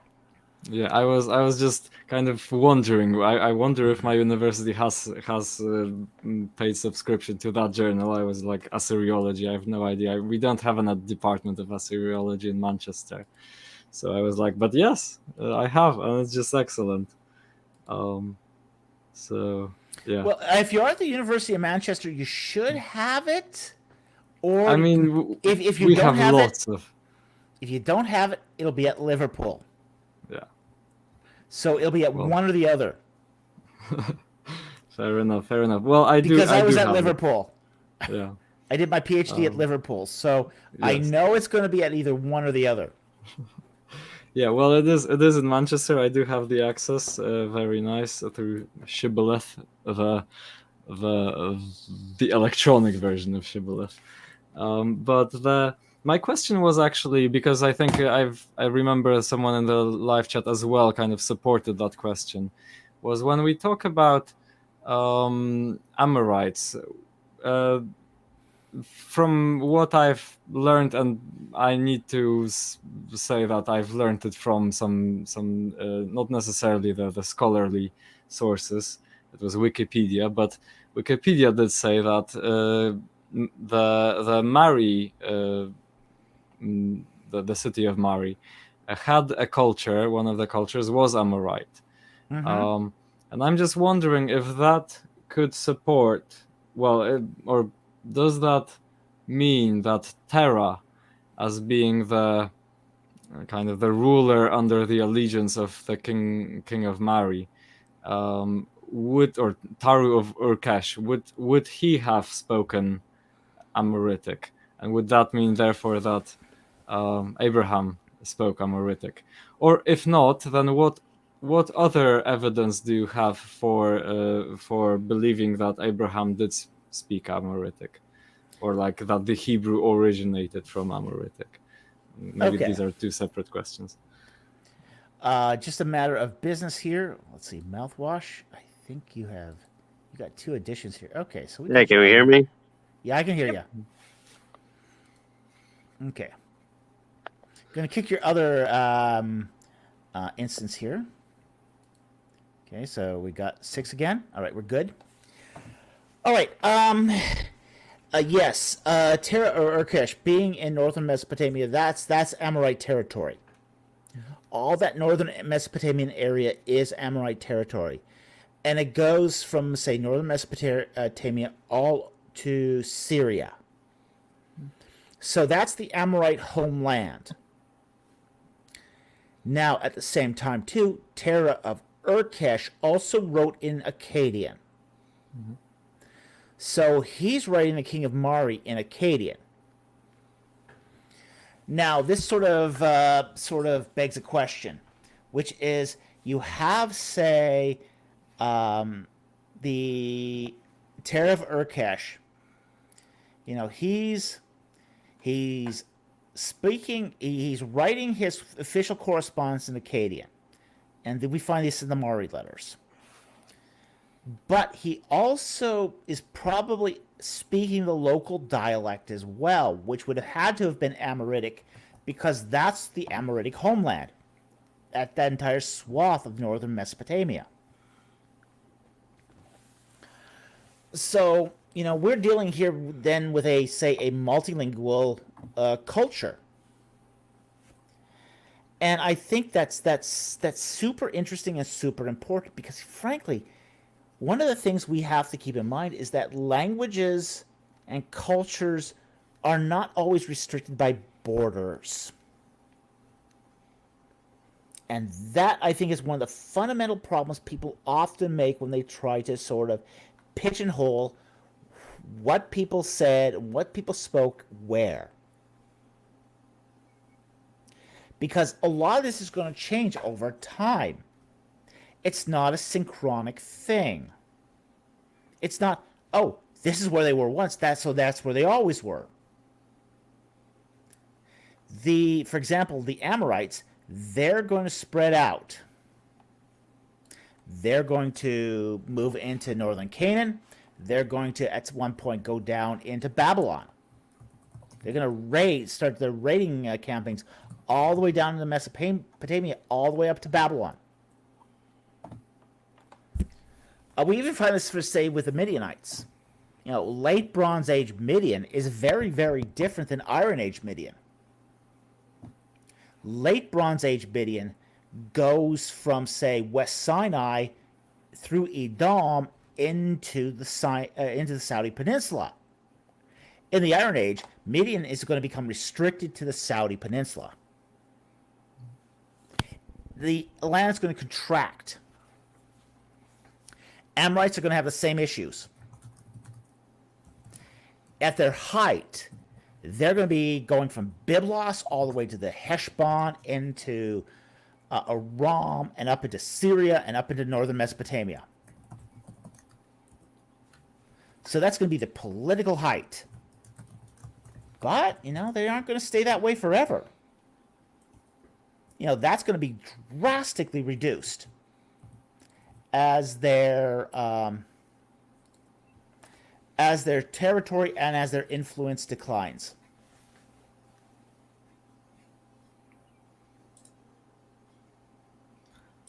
Hey, Dr. Falk, can you hear me? Yes, I can. How's it going? Hey, so I was wanting to ask you about Abraham a little bit. Sure. Specifically, what do you think was Abraham's cup size? I think that's an inappropriate question, given that I have also basically apologized for that. Was that Was And that I think I look before or think, after you doubled down and said Stavrokopulo was doing exactly what you said she was when you insulted her? wow, that's a class act there, man. Class act. I mean, I have So the screenshot. you're gone. Let me say one thing. Okay. Sure. And I'd like to get on and interrupt to all these gentlemen who are slamming my husband and basically insisting that women be sexualized and harassed. I And mean, he you're did that. attacking my husband for defending women? Every woman who has earned her scholarship. You're being very childish, and me, and I know at least Faye, because she and I have discussed about this, we really wish you were just gone, period. End of subject. All right. She spoke. The producer has spoken. There you go. You're gone. Okay. Alicia. Sorry, my earphones cut out, so I've not heard any of that. But Yeah, I don't get in any angry case- very often, but they just try to ruin our library access and ruin my husband's career. And yeah, well, Okay. usually I'm too soft and the mic doesn't pick me up, but we have had one hell of a day, and my husband is getting attacked for saying essentially women should be judged on their scholarship, not their looks, because my husband, and I've been married to him for 22 years, my husband believes women are smart, intelligent, funny, equal to men, and this sniveling little group of cowards just did an email attack and lost him the VST access. So yeah, my apologies to those that I just blew your ears off. It's very hard to make me angry, but they've succeeded. well, I wholeheartedly agree that any person should be judged based on the contents of their characters and on nothing else. So yeah, based on their And apparently this scholarship. guy is Jim Grayson. So I've timed him out. I've hidden him from the channel. So it's just he shouldn't be back. It might be back in a while, but it's just like I was Yeah. gonna say he just posted in the YouTube chat. yeah. The atheist clown posse is going to just come after me at this point, and it's just like, okay, fair enough. We're just getting started with them. This is not over. But anyway, let's get back to these. I have sent you. Thank you for your response. I have sent you the article, by the way, on your Oh, thank you. Very much appreciate it. website. The email that is mentioned on your website. So Cool. Well, thank you very much. I will so- definitely take a look at that, and we'll see. I'll see what I can do here. Well, if I can ask a question? No, Sure, nobody go wants ahead. to- Okay. So, right in regards to Abraham, as most likely he spoke some form of Aramaic, right? How much would then the culture that he came from influence the Hebrew culture, right? Like, how similar would that be, since he basically founded the whole thing? Like, when you previously mentioned, for example, the Ten Commandments, you said like how they distinguished this new Hebrew people from their old habits, right? The 7 week the 7 weekday, and having no other gods before him, right? But before that, when Abraham started it, how much of the of this Amorite background would have influenced this early Hebrew people, right? If because language and culture are so interconnected, it's hard to just like bring a language and not bring the culture that you're coming from with you. Well, I think Amorite culture would have affected early Israelite culture significantly. Now, one of the things is that we did always suspect before the discovery of these tablets that Amoritic was sort of the base culture for Israelite culture. And a lot of the reason was that we had found, say, seal inscriptions with Amoritic imperfective names. Okay? A fair number of them. So there was already a strong indication that Amorite had played a large portion of what we see in, say, early Israelite culture. In fact, that's what led many scholars to think, okay, even though we don't have the Amorite language, there's a real strong possibility that Hebrew came from Amorite. Very, very strong possibility. I see. Hmm? No, just agreeing with you. No, I understood your point. Yeah. So it had already, I mean, people had already, a lot of scholars had already surmised that this would have been the, this would have been the cultural background for Israelite culture. Now that we have a Amorite tablet that is a language manual, now we see that it is a lot closer than we ever suspected. So we could even at this point say, okay, the earliest Israelite culture is Amoritic. It does not come out of Aram as such, so it's not Aramaean as such. It's not Edomite. It's not Moabite. We really now have a very, very good basis to suggest that Amorite is the mother of the Hebrew language. I see. Just since talking about language, would this have any sort of connection to like the Tower of Babel incident? Because like I don't subscribe to the view that this was like the first ever spoken language, but could it be some sort of like this Amorite language that the text is referring to, or is it something else entirely? Well, I think that when you talk about the Tower of Babel, you're talking about a period of time that's long before before Amoritic. So I doubt that there's a continuity between the languages of, say, Babel and, say, later linguistic developments like Amoritic, Akkadian, West Semitic, all that stuff. So it would be hard to really make that connection. Okay, It could be, but we don't have the evidence for it. Yeah, the way I understood Tower of Babel would be more like maybe I don't know, however many languages, proto-languages appeared. So, for example, Proto-Afroasiatic, Proto-Indo-European, I know all sorts of other languages that they would, that's where they emerged, and then they started evolving and splitting into branches. But then again, I don't really have an opinion on that. Yeah, but this is going to be one of the issues too. Now going forward is, now that we kind of can have a continuity between Amoritic and Hebrew, what do we do with the category of Proto-Hebrew? That's a huge question now. That's up in the air.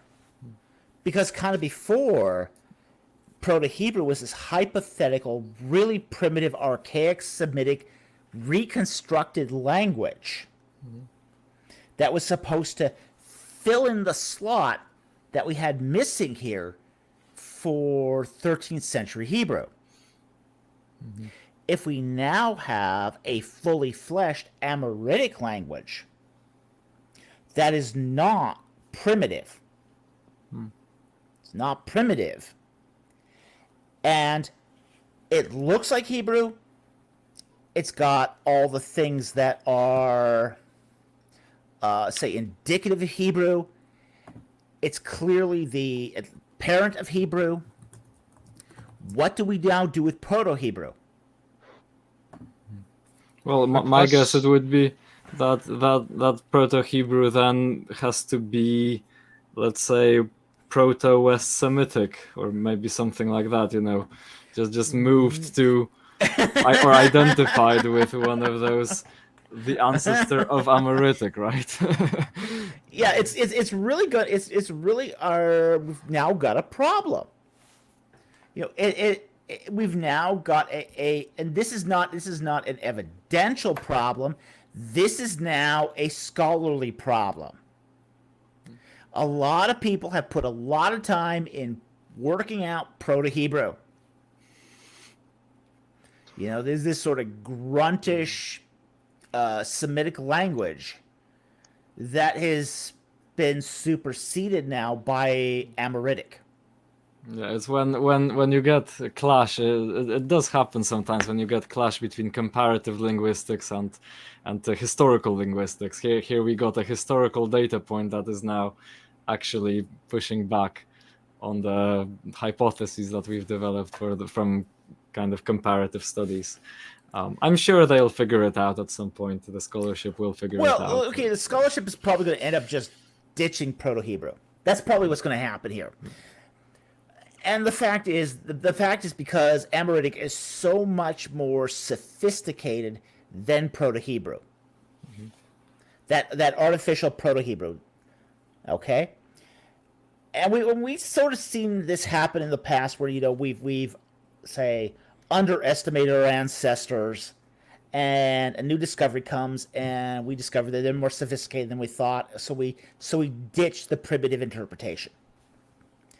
I think that's what's going to happen here, is that scholars are going to eventually ditch the whole idea of Proto-Hebrew, and we're just going to accept that Amoritic is the parent of Hebrew, and that it was the continuity of Amoritic into Hebrew. I'm going to take this question here. Mr. Rich B.O.B., is this yet another nail in the coffin of Petrovich is the world's oldest alphabet? Laugh out loud. Yes, I'm afraid it is. Now, the issue here is not going to be his epigraphy. It's going to be his phonology. The fact is, his underlying language is really, really primitive. Petrovich has assumed that the language that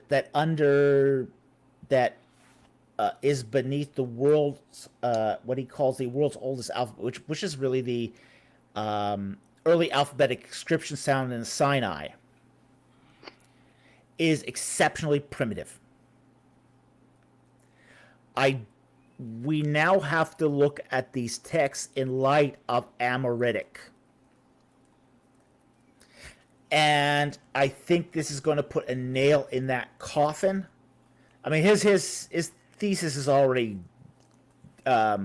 completely should be scrapped already, because he really kind of held that the early alphabetic inscriptions date to the time of Joseph's sons Manasseh and Ephraim, and we have now early alphabetic inscriptions that are much older than that. But this not just attacks it from the graphemic level, but from also, say, the phonemic level, which is that the language underneath doesn't match the sort of translations that he's producing here. So it'll be interesting to take, say, Amoritic and look at that in light of these alphabetic inscriptions and see if we got a match. That'll be very, very interesting. But that's research to come. I also have a question. If because you mentioned that he was proposing that, or many other scholars were proposing that Semitic was primitive. Have we actually ever produced or like confirmed that a proto-language of some sort was actually primitive. Because one thing is like we don't exactly know what it sounded like, and the best we can do is reconstruct 20 words of it. And another thing is actually claim that the language has only 20 words. Like I was trying for some time. I mentioned that I'm an enthusiast in linguistics. A few years ago I was learning for about a year Proto-Indo-European, and my goodness, it's one of the most sophisticated languages that I've ever seen. Like it's like it's grammar, and I'm Polish. I have 7 cases. I can understand all of the nuances and all of the functions of all 7 of them intuitively, and yet it was one of the most complicated, monstrous grammars that it had. It was highly regular, but it was absolutely monstrous grammar. And it seems to me that the tendency is actually you start with the proto-language is highly regular but very synthetic, and then what you get is it turns into analytic. So it then becomes more, simplifies the grammar, but then becomes just adds more words that just kind of substitute it. So English is highly analytic in that we don't use cases at all, but then we have to say that let's say the absence of something, or or I don't know, I'm walking with someone, or I'm taking something from somewhere. We just have to add those words with, from, out. So, and that's basically what an analytic language is. It replaced the grammar with additional words. So Polish is much more synthetic. Slavic languages are, but what I'm seeing is actually those very synthetic languages had monstrous grammars, and I cannot believe that they were just primitive in any way. It's rather the result of laziness and just our incapability of intellectually keeping up with them with such a high grammar that we simplify it. Well, synthetic languages are going to be different depending on basically what languages they're being derived from. We have to remember that what we're doing here with a synthetic language, especially an archaic synthetic language, is we are taking the languages that we know and projecting them back into time to what we think the primitive language would have been like. Now, in the case of Indo-European languages, absolutely, they are complicated. Really, really complicated. And that's because scholars are taking several really, really complicated Indo-European languages and projecting them back into time. Mm-hmm. In the case of, say, so Proto-European, Indo-European is going to be just crazy complicated. Proto-Semitic has not been projected to be complicated. Basically, the scholars that reconstruct Proto-Semitic, they are projecting that back into a very simplistic language. But do they have a reason, or is it just presupposition that people must have been dumber? All of this is going to be presupposition ultimately. There's nothing about this that is actually that we have hard and fast.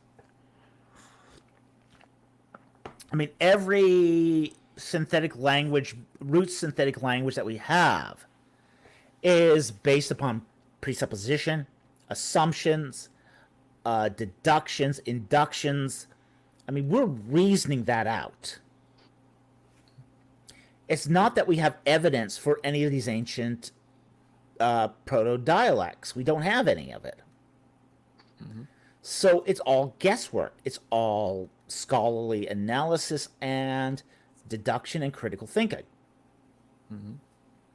But none of it's based upon textual evidence.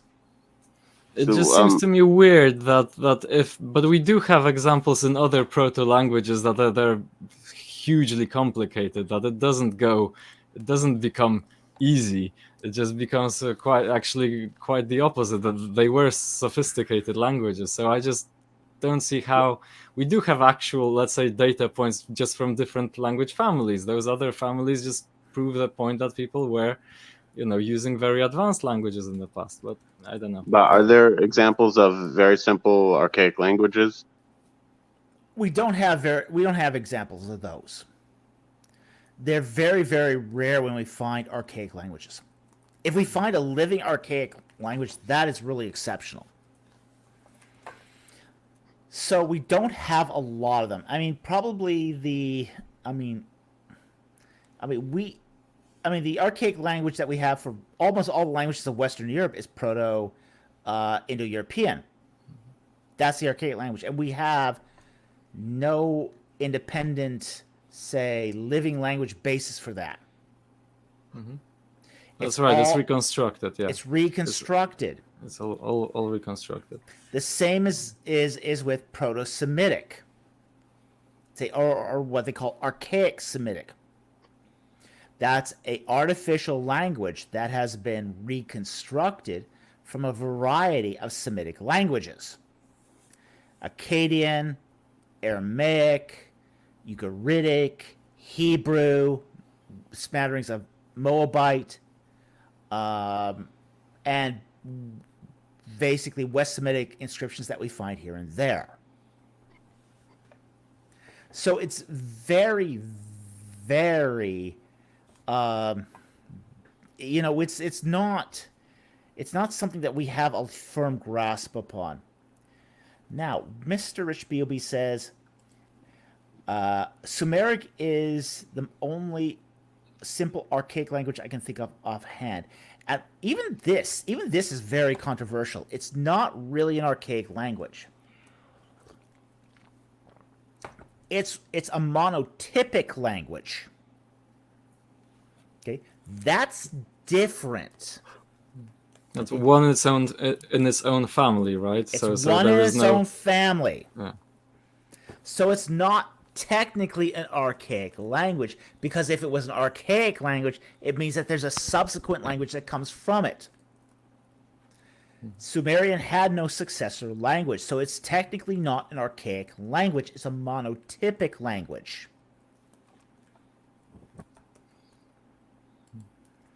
So we are talking about here something that's very, very almost definitional. It's almost definitional. In order for there to be an archaic language, you have to have many languages to have come off of it. And when many languages spring off of that archaic language, you tend to lose the original language. So now scholars have to take those many languages and try to extrapolate back in time to figure out the archaic language.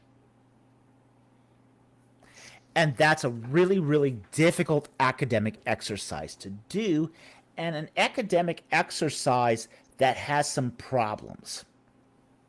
One of those problems is you might guess wrong. Such as, hey, Hebrew's a Semitic language, Moabite's a Semitic language, Aramaic's a Semitic language. Oh, they all came from a primitive archaic language. Oops, we found Amorite. What do we do now? Well, I mean, you just have to change the dating, no? Really? Well, you have to do a little more than that. You have to change the family tree too. Yeah, you have to change the family tree too, because now we see that Amorite is not a cousin of Hebrew. It's more like an uncle, but it's like a twin brother or a parent, right? It's a parent. I'm thinking, you're saying a parent, I'm gonna say maybe a twin brother of a parent, but yeah, it's some very, very, very similar. But it's not of much use in, I think, reconstructing Proto-Semitic, is it? Because it's still quite late. It's West Semitic already. It's West Semitic dialect, Amorite. Yeah. Well, it is West Semitic already, but a lot of scholars had placed Proto Hebrew as late as the 12th century. Yeah. Okay, so Yeah, that's right. So it's all about the dating, really. The it is concept about is the fine, dating. but It's about the linealogy. Or the genealogy of the various languages. It's about a lot of things here, and that's the issue. Is that for say the development of Hebrew? You look at classic textbooks here. It's going to go right from Proto-Hebrew, and say, and if they believe in an Exodus at all, the 12th century, right into, say, classical Hebrew in the 10th. So now we've got a step that sort of truncates that development. And because we've got a step now that truncates that development, that's going to affect our view of what Proto-Hebrew is. That maybe that archaic Semitic can be slotted somewhere else. Now, here's a possibility that I think is perfectly acceptable. Maybe there's an archaic Semitic that it leads up to, say, where it splits off into Amorite, Moabite, Edomite. And then you get Hebrew developing from Amorite. That's a possibility. But now what you're doing is you're pushing archaic Semitic way back before most scholars today would have done it. I was actually wondering, how about Ugaritic? Where does Ugaritic fit into this? Ugaritic is a Semitic language. It is in the 13th century.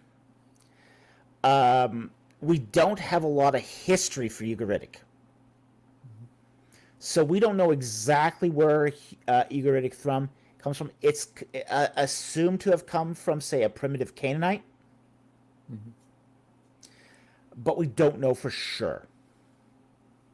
But it is Semitic. It's definitely I was Semitic. just wondering if it's how similar it is to Hebrew. It's quite similar. It's not similar as Amoritic. But we do find a lot of similarities between Ugaritic and Hebrew. They're both Semitic languages. Yeah. Okay. May I ask? I'll ask maybe one. Oh, there you go. I was about to ask because here Daniel Ray says mentions Ezekiel 16:3, which is the passage that says, "Your father was an Amorite." So this is what the Lord says to Jerusalem: "Your father was an Amorite, your mother was a Hittite." Yes. But I'm wondering because there is also the passage in the Torah, which says that it was more of something of a confession, like when your children ask you, "Why are we doing this?" you shall tell them, "A wandering Aramean was my father." And I'm now wondering, how do you respond to how to reconcile these two passages? That the father, which presumably would be Abraham, was an Aramean according to the Pentateuch. Well, I think here is we got a difference here between, say, toponymic association and ethnonymic association. So we do see sometimes where, say, the Bible includes both ethnonymic and toponymic associations. Let me give you an example of this.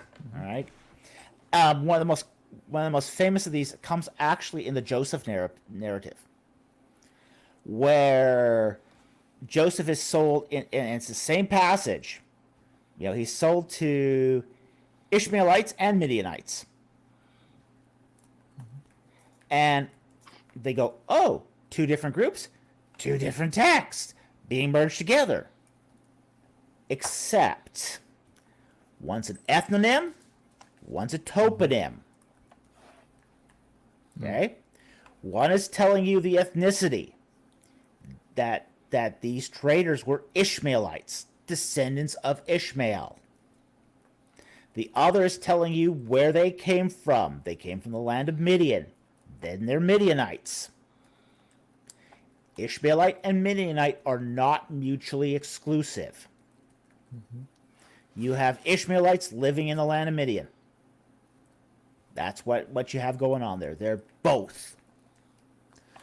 So, what you have going on here is you have an Aramite and an Amorite. One's an ethnicity, one's a toponymic association. The Amorite is the ethnicity. The Aramite is the toponymic association. The land of Aram, which includes basically that other side of the Jordan up into Syria. Haran, essentially. So, how does the word like Hebrew fit into this? Because it means, I think, descendant of Eber. So, was it like possibly a clan, or does it refer to an ethnicity? Well, I think here the thing with Eber, we have to be very careful with Eber because that Eberite from, say, the genealogy of Genesis 11 doesn't seem to have been sort of passed down. Okay? And what we're talking about here is a false friend. Okay, the idea that we have a word here that sounds similar but isn't the same meaning. Okay? The descendants of Eber were not Hebrews. Okay? That's a false friend, and most scholars would reject that. Okay. It's more likely that a Hebrew is, and Hebrew, we have to understand that the term Hebrew is really complex. It changes over time. It's not a word that has the same meaning consistently. Like, for example, you go to, say, Second Temple period. Hebrew means someone who speaks the Hebrew language. It has completely lost any previous associations. You go back to the Bronze Age, it seems to be more in line with the idea of Hapiru, which means somebody who's itinerant, he's a bum, he's a mercenary, he's a sojourner. He's basically someone who lives on the outskirts of cities. So the meaning of Hebrew is going to change radically over time. So when, for example, Genesis calls Abraham a Hebrew, it's probably doing this in the context of somebody who's being a Hapiru. That itinerant bum kind of figure. Whereas you talk about the Hebrews later on, coming back from Babylon, yeah, they're talking about people who speak the language, Hebrew. So what we're talking about here is essentially a word that shifts meaning over time.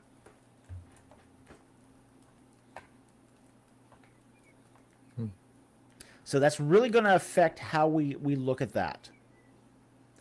But Eber does not seem to, from the genealogy of Genesis 11, does not seem to be related to that in any way. But it doesn't carry the same meaning as Amorite. Is it an ethnicity? No. No, we don't see that because you see, we have to understand that Amorite is a regional designation that becomes an ethnicity. And this is the complexity of ethnonymy. Is that, like, for example, my last name is Falk. Okay? It's a name that comes from Eastern Europe. Okay? I have lived in Canada now for 3 generations. I'm a Canadian. People will call me a Canuck. Fair enough. Because I'm a Canadian. Okay? Is that my ethnicity? Well, it's a regional designation. I'm from the country of Canada. But if I go to someplace like, say, England, and they ask me where I'm from, I say I'm from Canada. Oh, you're Canadian, huh? Oh, yeah, I'm Canadian. So this is how slippery these things can get. Is that when you're talking about, say, ethnicity and toponymy, it's really going to shift. It really is going to shift. And the Amorites are just they're going to be that northern Mesopotamian region. They're going to forget about what their ancestry is. It just doesn't matter that much. So they're going to be identifying as Amorites, even if they are, say, descendants of the lineage of Shem. They're gonna see themselves. They're going to be descendants of the lineage of Shem, but they're going to see themselves as Amorites because that's sort of where they're thinking.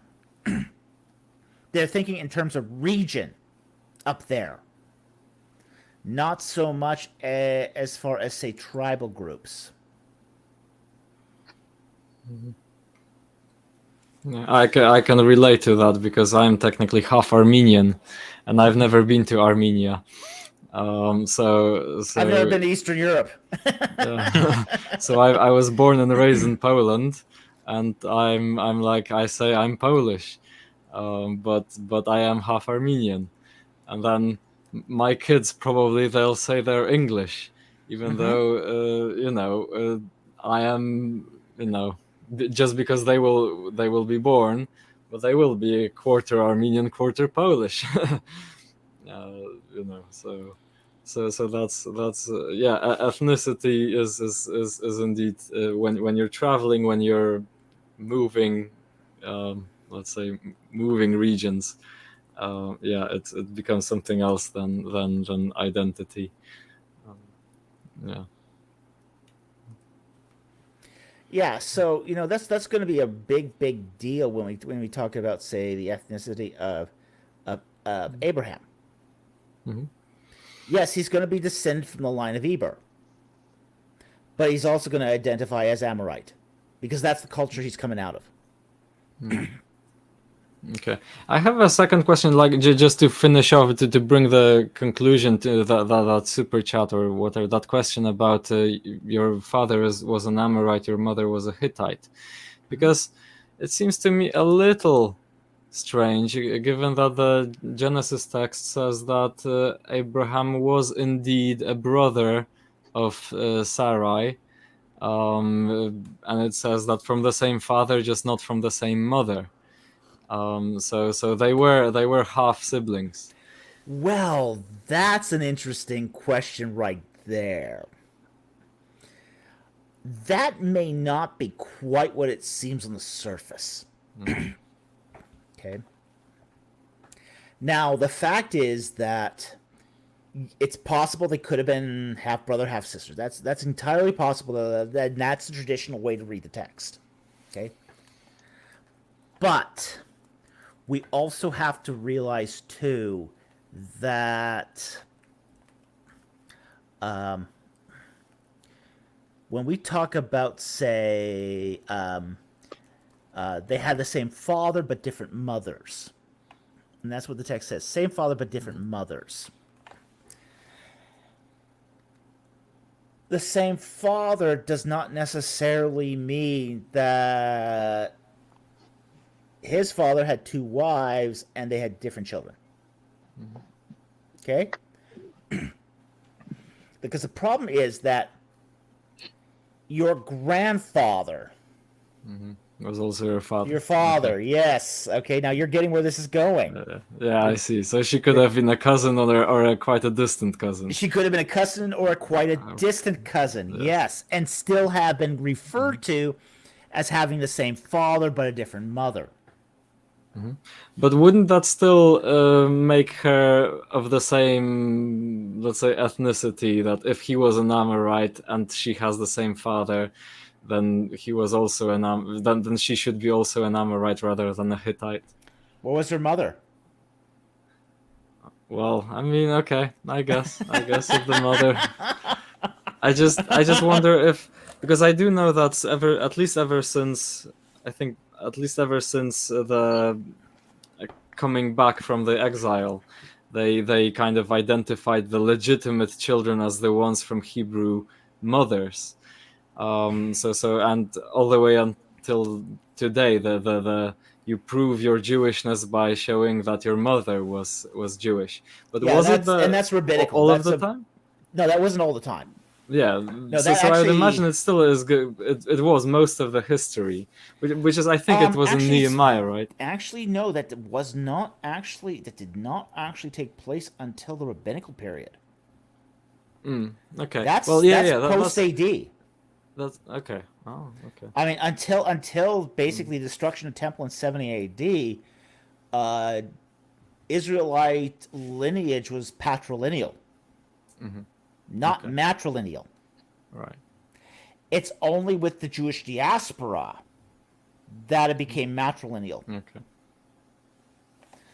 So right. I might have mistaken, or maybe someone. I think it was only when I was in Israel. Someone was just mentioning that it might have been from the Babylonians when there was that discussion with Nehemiah, or Ezra and Nehemiah. It was the kids were half Jewish. They didn't speak the language, and then they decided to separate themselves from the wives who were not of Hebrew origin, and so maybe that was just a precedent or some sort of precedent that then encouraged them when they entered into diaspora.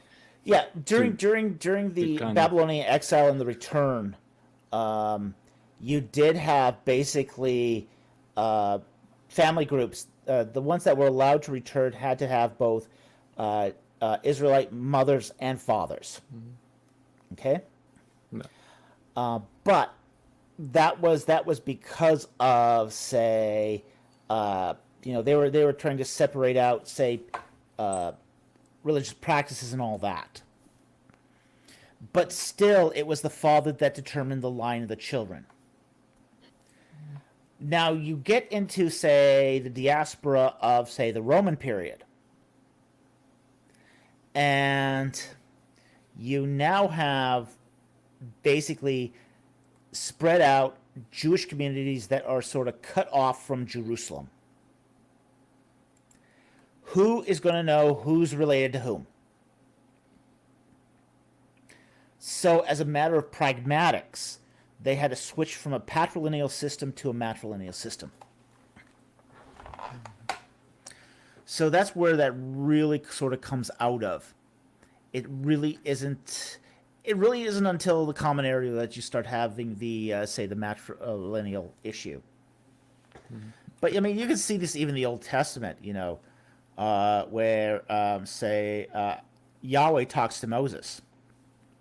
I am the God of your fathers, the God of Abraham, the God of Isaac, the God of Jacob. That's a patrilineal descent. That's right. You look at all the genealogies; they're all patrilineal descents. That's right. All through the Old Testament is all patrilineal. You don't find matrilineal lineages. So okay, so fair enough. So then doesn't that Two people strengthen talking at once? You can go Sorry. with. Sorry. So then just to bring the question back to your mother was a Hittite. Do you think the passage in Ezekiel refers to Sarai, and how do you reconcile that she is of different descent, apparently having the same, let's say, grandfather or great grandfather as Abraham? Okay, you've got, for example, the whole lineage of Terah. And I don't think it's as simple as Terah's the father, Abraham's the son. I think there's succeeding generations between that. I think that genealogy is simplified for the readers. Okay. Now they're going to have to get their wives somewhere. Okay, they're going to have to get their wives somewhere. They're in Haran, essentially Syria. Who's the predominant hegemonic power in Syria at the time? It's the Hittite Empire. Yeah. The Hittite Empire. Maybe not a strong Hittite empire, but the Hittite empire nonetheless. So it makes sense that they're going to get at least the majority of their women, at least the ones that Terah could not take with him, from their neighbors. I mean, he's not going to go back to Urkesh for it. I mean, he's not going back to Urkesh because he's not. Yeah. They'll cover him with stones, as he said himself. Yeah. Exactly. Yeah, he's not going to Urkesh for women. Okay, so he's going back. He's probably going to be picking brides for his children from the local population. So that local population is probably going to be Hittites. Okay. All right. Interesting. Okay.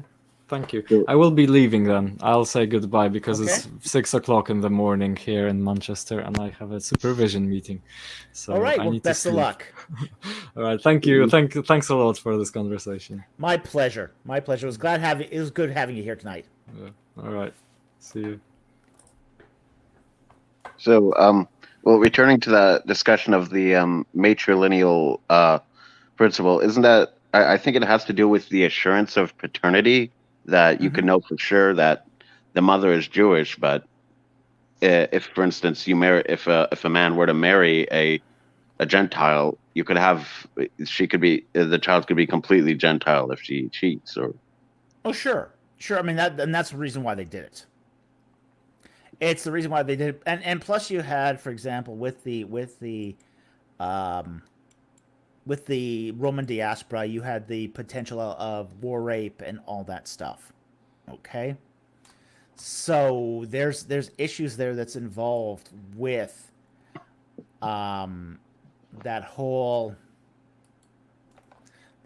sort of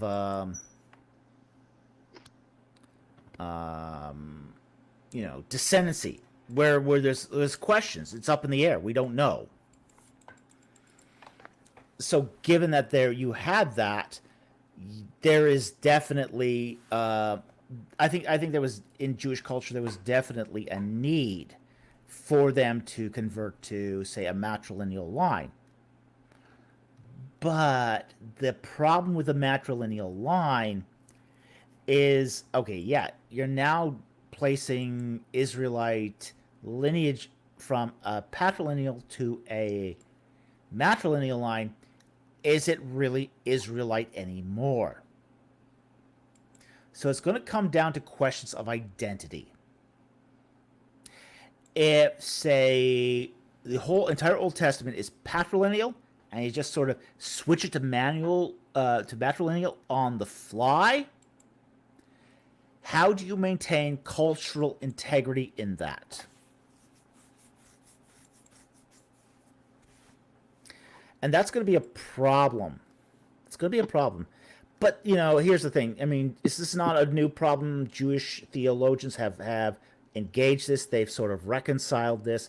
They basically say that, hey, if it's a Jewish woman, she's going to marry a Jewish man, and that's going to ensure that you maintain cultural integrity.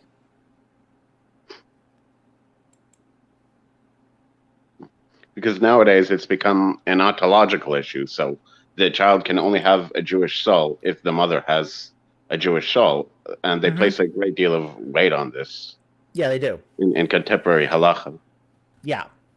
So, if you're in the Western Wall, they offer you a tefillin. They ask who your mother, if your mother is Jewish. If she's not, but your father is, they're not interested. Oh yeah, but that's because, again, they're going down the matrilineal line at this point. That's rabbinical Judaism. That's completely matrilineal Judaism. But then again, too, how would they reconcile King David? I don't know that myself. I haven't really studied. I mean, Ruth and Boaz. That's his great grandparents. I think the claim is that usually that they converted somehow. went through the ceremony, behind the scenes. Yeah, that's probably what they would basically refer to, but it's really doubtful that Ruth ever went through such a ceremony. Okay. The fact is that more or less that Ruth was a Moabite. She should not have been in a. She should not been in part of the congregation for 10 generations. She should not have been part of that. Because that's the vetting process for Moabites, is 10 generations. 4 generations, you've got King David, and he's part of the congregation. But is that only for patrilineal descent? Like if someone has to be like a male Moabite, then for 10 generations his sons are barred from the congregation. It doesn't apply strictly to males. Applies to females also. I mean, does it say that? Because it could just be like implicit. It doesn't say males or females. It's just a blanket statement. So it could be implicit. They could have understood it to mean males. I mean, I'm just suggesting the possibility. Possible, but I doubt it.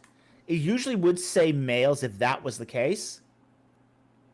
Couldn't they just say David was special, so he, he's exempt from the rules? Exactly. He's the anointed one, so he doesn't He's count. The anointed one. He's king. Well, hold on. David is king. How do you prevent the king from being part of the assembly?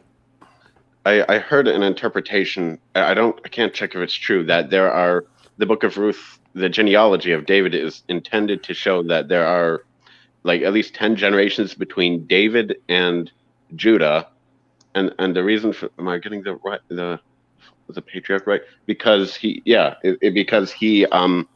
I think conceives, his lineage goes through the Tamar the prostitute, and a bastard cannot be part of the congregation for 10 generations. So the interpretation goes that the lineage shown is to show that it's been 9 generations and he's the 10th, and therefore he can be king. Well, that might be the interpretation, but there is going to be some, as I said, some problems with that. I mean, yeah, as far as Tamar goes, yeah, you got 9-10 generations there. The issue is more problematic is Ruth, because she's only 4 generations, and she's a Moabite. But that's what I'm saying. It would support my interpretation that Ruth didn't really count being a female, but but Judah counted because he was a male and he conceived offspring, outside of wedlock. Well, okay. Fatherless children have their own particular issues here. Okay, so that's a different issue again. Now, I don't think, as I say, I don't think that Ruth is exempted just because she's a female. At least there's nothing in the text that would indicate a deference to one sex over the other. There's nothing in the text to say that.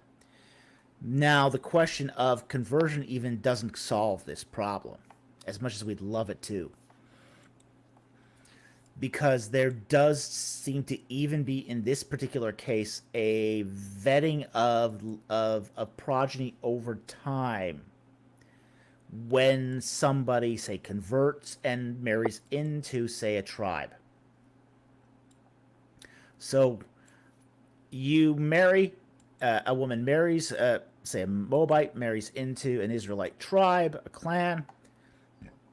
She's not actually doesn't get, her progeny is not entitled to the inheritance for a long time. Because we have to remember, clan membership is tied to inheritance of the land.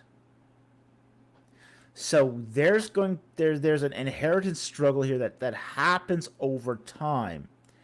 It's a vetting process. That's what it is. It's what it meant to be. Now, as I said, in the case of David, that's different. It's really different. Because, frankly, he's king. He's got the military might. At the same time, too, he's also eligible to build shrines and temples. It's only his son Solomon that's entitled to build the temple. And some of that is because he's a man of war. But at the same time, too, that ineligibility is going to count against him. So I think there's a lot that's going on here. I mean, I think there's that the whole say that these are not hard and fast rules. And I think that's one of the things that we're talking about here is we're really talking about the fact that these quote laws aren't laws in the way we think of them. They're more like precedents, guidelines, case law. And I think that's a really good way of looking at this, is that these things are case law. They're not prescriptive law. So that those 10 generations, that's not a hard and fast rule, because no one's counting 10 generations. They're basically saying it's a good idea if you wait to see if the offspring of this Israelite Moabite couple will be idolaters like the Moabites, or will they be Yahweh worshippers like the Israelites? It's a wait and see attitude, not a hard and fast rule. Even if the laws were hard and fast, isn't like in the David situation, God chose him, right? He anointed him, and he's the one that makes the rules, right? And I mean, like, trying to justify, oh, but he's 10 generations away from the prostitute in his family tree, so that exempts him. Couldn't one just say, like, God makes the rules and David is an exception because he's special? So even if there were needed exactly 10 generations, which you said most likely wasn't the case, but even if it was, he's clearly set apart from, like, ordinary people, right? Because of his role in the history of salvation, let's say. And God is the arbiter. He can change it when he wants the laws. Yes, but I also think there's more to it too.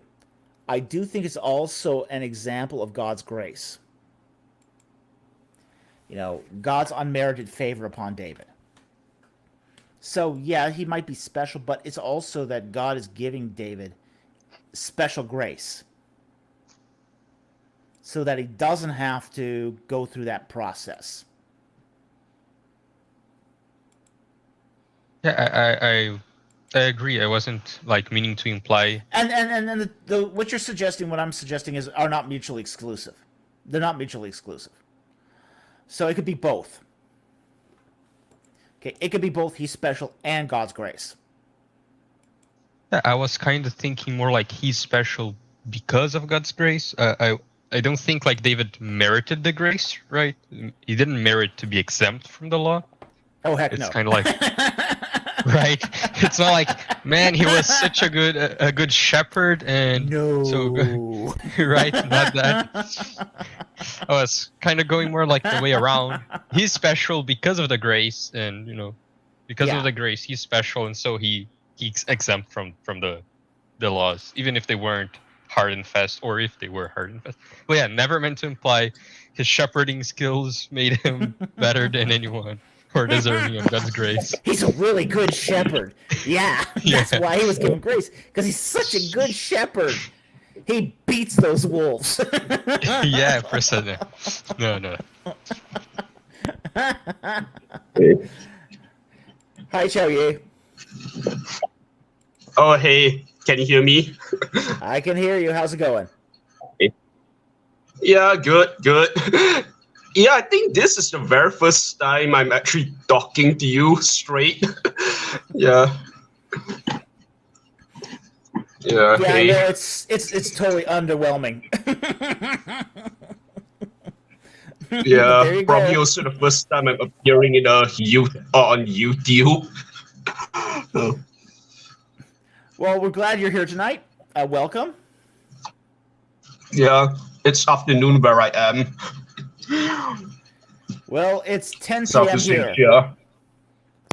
So It's we're probably going to wrap this up 1:58. pretty soon. But Yeah. I'm glad you can still join us and get in on the last twilight hours of this. It's only been 3 hours. 2:45. 2 hours 45 minutes. Yeah, great to be here. So how's everyone doing? It's been an eventful day. It's been an eventful night. It's been crazy. Yeah. Amorite. Who would have guessed some Amorite tablets would be so eventful, right? Yeah. Yeah. This was crazy. I mean, as far as an archaeological discovery goes, this is just unbelievable. I mean, I have not seen an archaeological discovery like this in a long time. I mean, this is a once in a 50 years sort of discovery. It is unbelievable. Absolutely unbelievable. If I could ask a question in relation to the tablets, like going back to the tablets Yeah. topic. It's been dated to the 18th century now, but 1800, yeah. How do we know that? Like, what's the process to figure that out? It's generally done by epigraphy. Okay, the Akkadian cuneiform does change dramatically over time. So you've got various different styles of cuneiform that go from basically the old Babylonian period into, say, the old Assyrian period and into the Neo-Babylonian period. So you can get a rough estimation of how old a tablet is just by its epigraphy. And that's generally how these are dated. So I'm not getting confused. It's like epigraphy is comparing it to like other types of writing? Yeah. That's exactly it. Oh, okay. So, but wouldn't that that sort of dating not mechanism, but that type of dating be subject to bias? So let me say, for example, we thought Hebrew was from the 13th century. Okay, we're getting some complaints that somebody has some background noise that's causing issues for everyone else. Right, stepping the name out silent in mind when you guys, yeah. All right. Okay, that was probably it. Okay, so go on. Okay, so let me explain my question. So we thought Hebrew was from like the 13th century and then was Proto-Hebrew. But now this discovery, shed some light on that. But couldn't wrong biases from like the other languages that this tablet is being compared using epigraphy? That's the method you said? Yeah, epigraphy. Couldn't those biases make the dating wrong? Just like we thought Hebrew was from the 13th century. What if the languages we are comparing are also like off? Okay. Like, no, go on.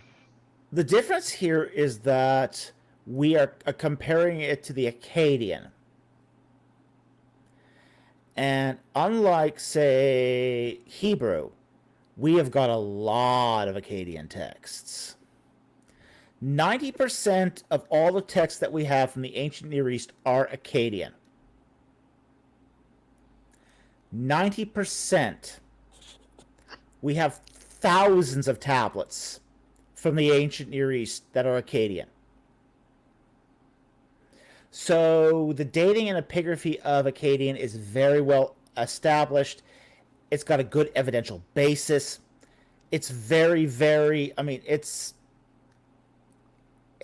hard to basically say, you're going to go super wrong here. So it's not like, say, Paleo-Hebrew, where we might have a few examples, maybe 10, 15 examples. We got 1,000 or more examples. So and this is just not this is just part of the textual tradition that we have survived in the archaeological record for the ancient Near East.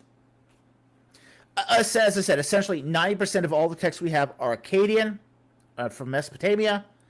10% are from Egypt, and about 1%-ish is from everywhere else combined. So think about what that does for studies such as epigraphy, dating, comparative texts, that sort of thing. We've got so many Akkadian texts that we don't translate them all. This is why a text can sometimes just come out of the blue and surprise us. It's because they're so easily overlooked. Because people aren't taking the time to translate everything. Because we just have a huge number of them.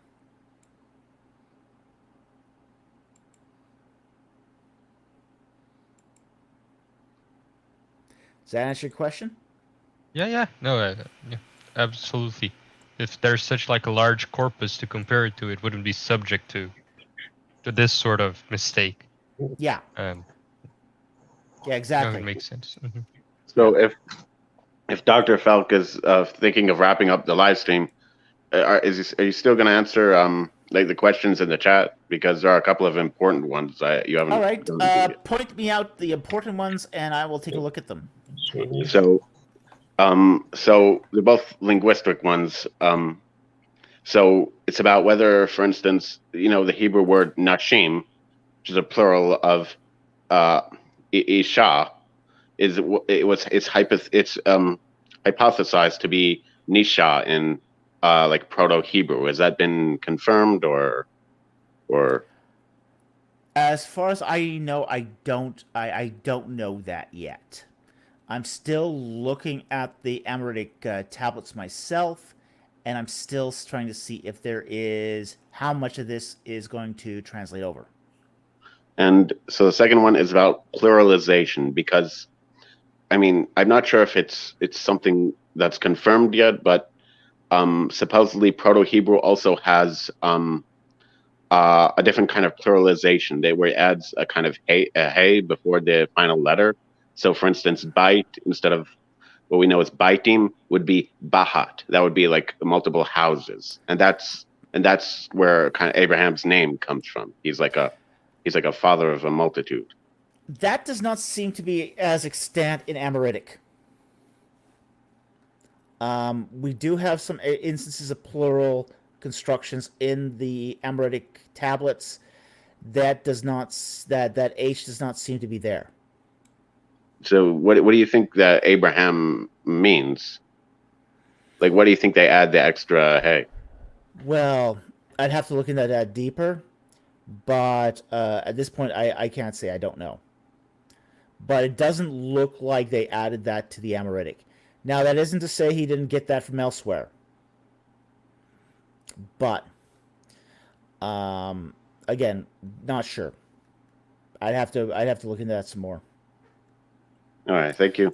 That also that hate could also come from another place as well. When I'm thinking here, one of the things that I have noted at times is sometimes a hey is added in front of a guttural when it moves from one language to another. Now, I have noticed this, especially when, for example, Semitic languages come into, say, Egyptian, or for example, we see this also in, say, when Akkadian language words are brought into Ugaritic.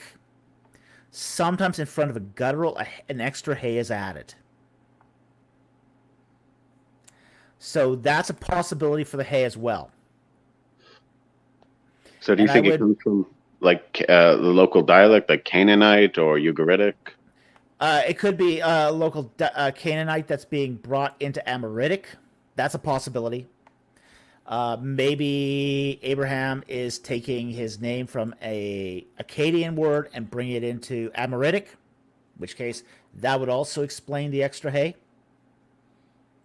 Because we do see this, as I said, we do see this with certain words of Akkadian that are brought into Ugaritic. Hunegard did a whole book on this, or booklet, on basically what happens when Akkadian is brought into Ugaritic. And he noted that there is a hay added sometimes in front of a guttural.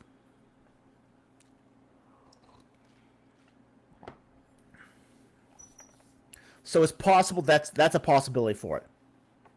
I don't know for sure. I'd have to take a closer look at it, but I do remember reading that. And I remember reading that in Hunegard.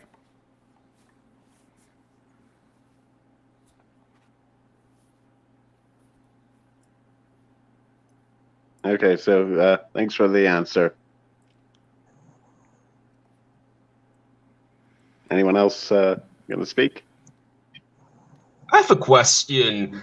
I heard a theory that the Greek goddess Aphrodite is actually an imported goddess and was originally the Canaanite goddess Astarte. I'm not sure if you heard that theory before, but yeah, what do you think about it? Well, first of all, I think I'm not an expert on Greek mythology. Yeah.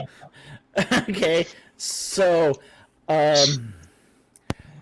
think the Greeks had their own mythologies. I do think they did import some gods and goddesses from other regions. I don't have a problem with that per se.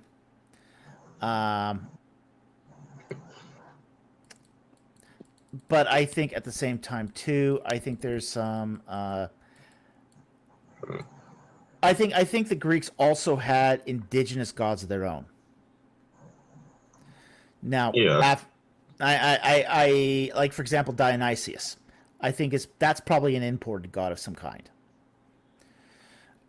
But say Zeus, Hera, and Aphrodite, those are probably indigenous gods.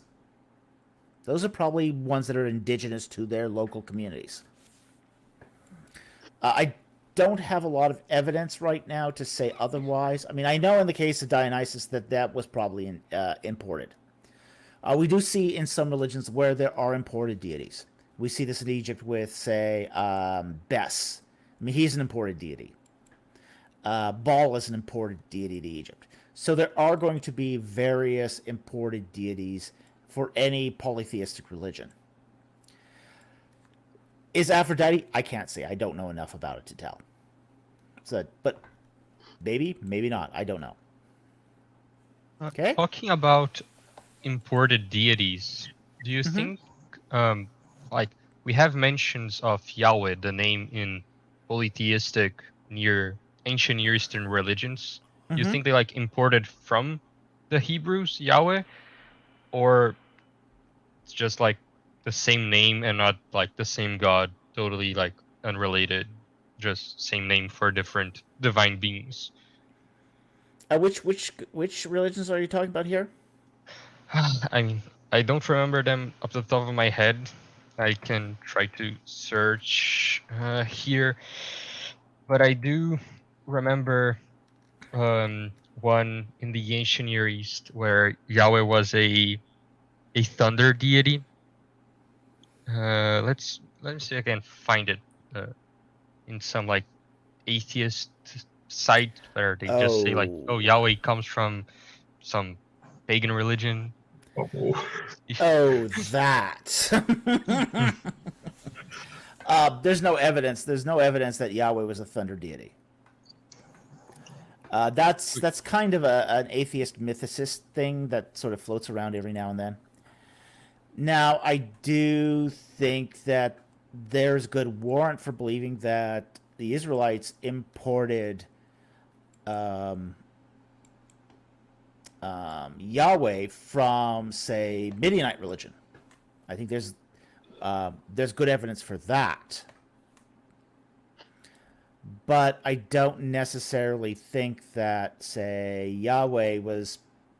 I mean, there's some speculation that he might have been in the northern Canaanite pantheons, but we lack evidence for that. We lack completely lack. That's a lack of evidence entirely. That's an equivocation between Yahweh and Baal. So I don't place much stock in that, but the whole basically that it came out of Yahweh. Yeah, I think it's plausible. That's plausible. Aren't these just like a bunch of far reaches? Oh, a lot of them are far reaches, definitely. I think Yahweh is basically what you would connotate to, like, if you were like some particular tribesman, and then let's say, for example, out of the 60 gods, you found this god to be your most favorite, so probably you call him Yahweh too. I mean, I think it's those kinds of names that doesn't necessarily mean. I mean, that can apply to anything.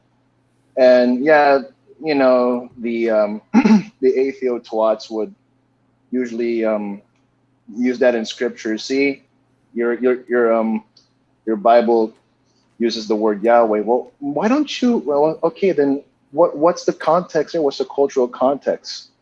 Like, I'm pretty sure they use Yahweh too. So you're not just looking at one specific language or dialectic here. You're looking at, like, let's say, multicultural things over here, dude. Like, pretty mixed, right?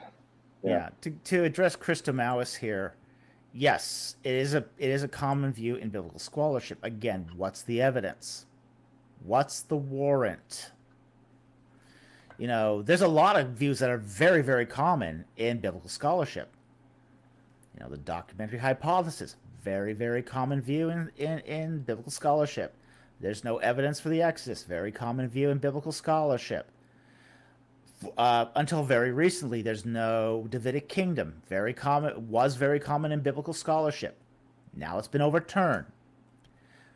Just because there's a lot of common views in biblical scholarship doesn't mean it's correct.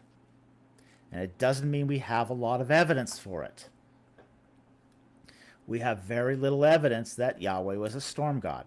Yes, very common in biblical scholarship. It's also very, very common in biblical scholarship that God has a body.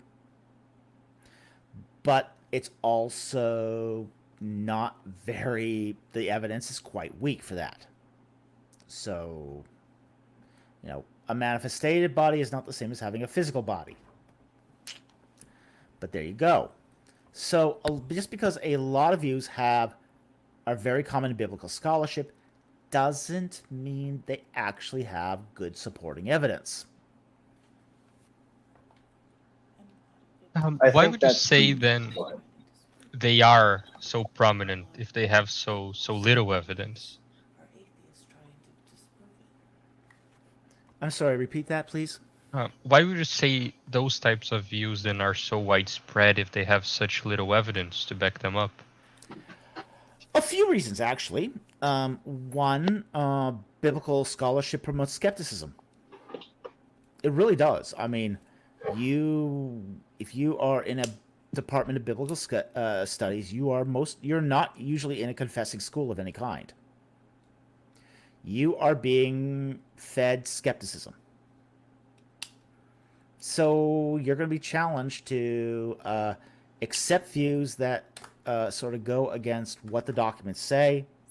You're going to be sort of rewarded for ideas that are, say, take a skeptical approach as opposed to, say, one that is more in line with the text.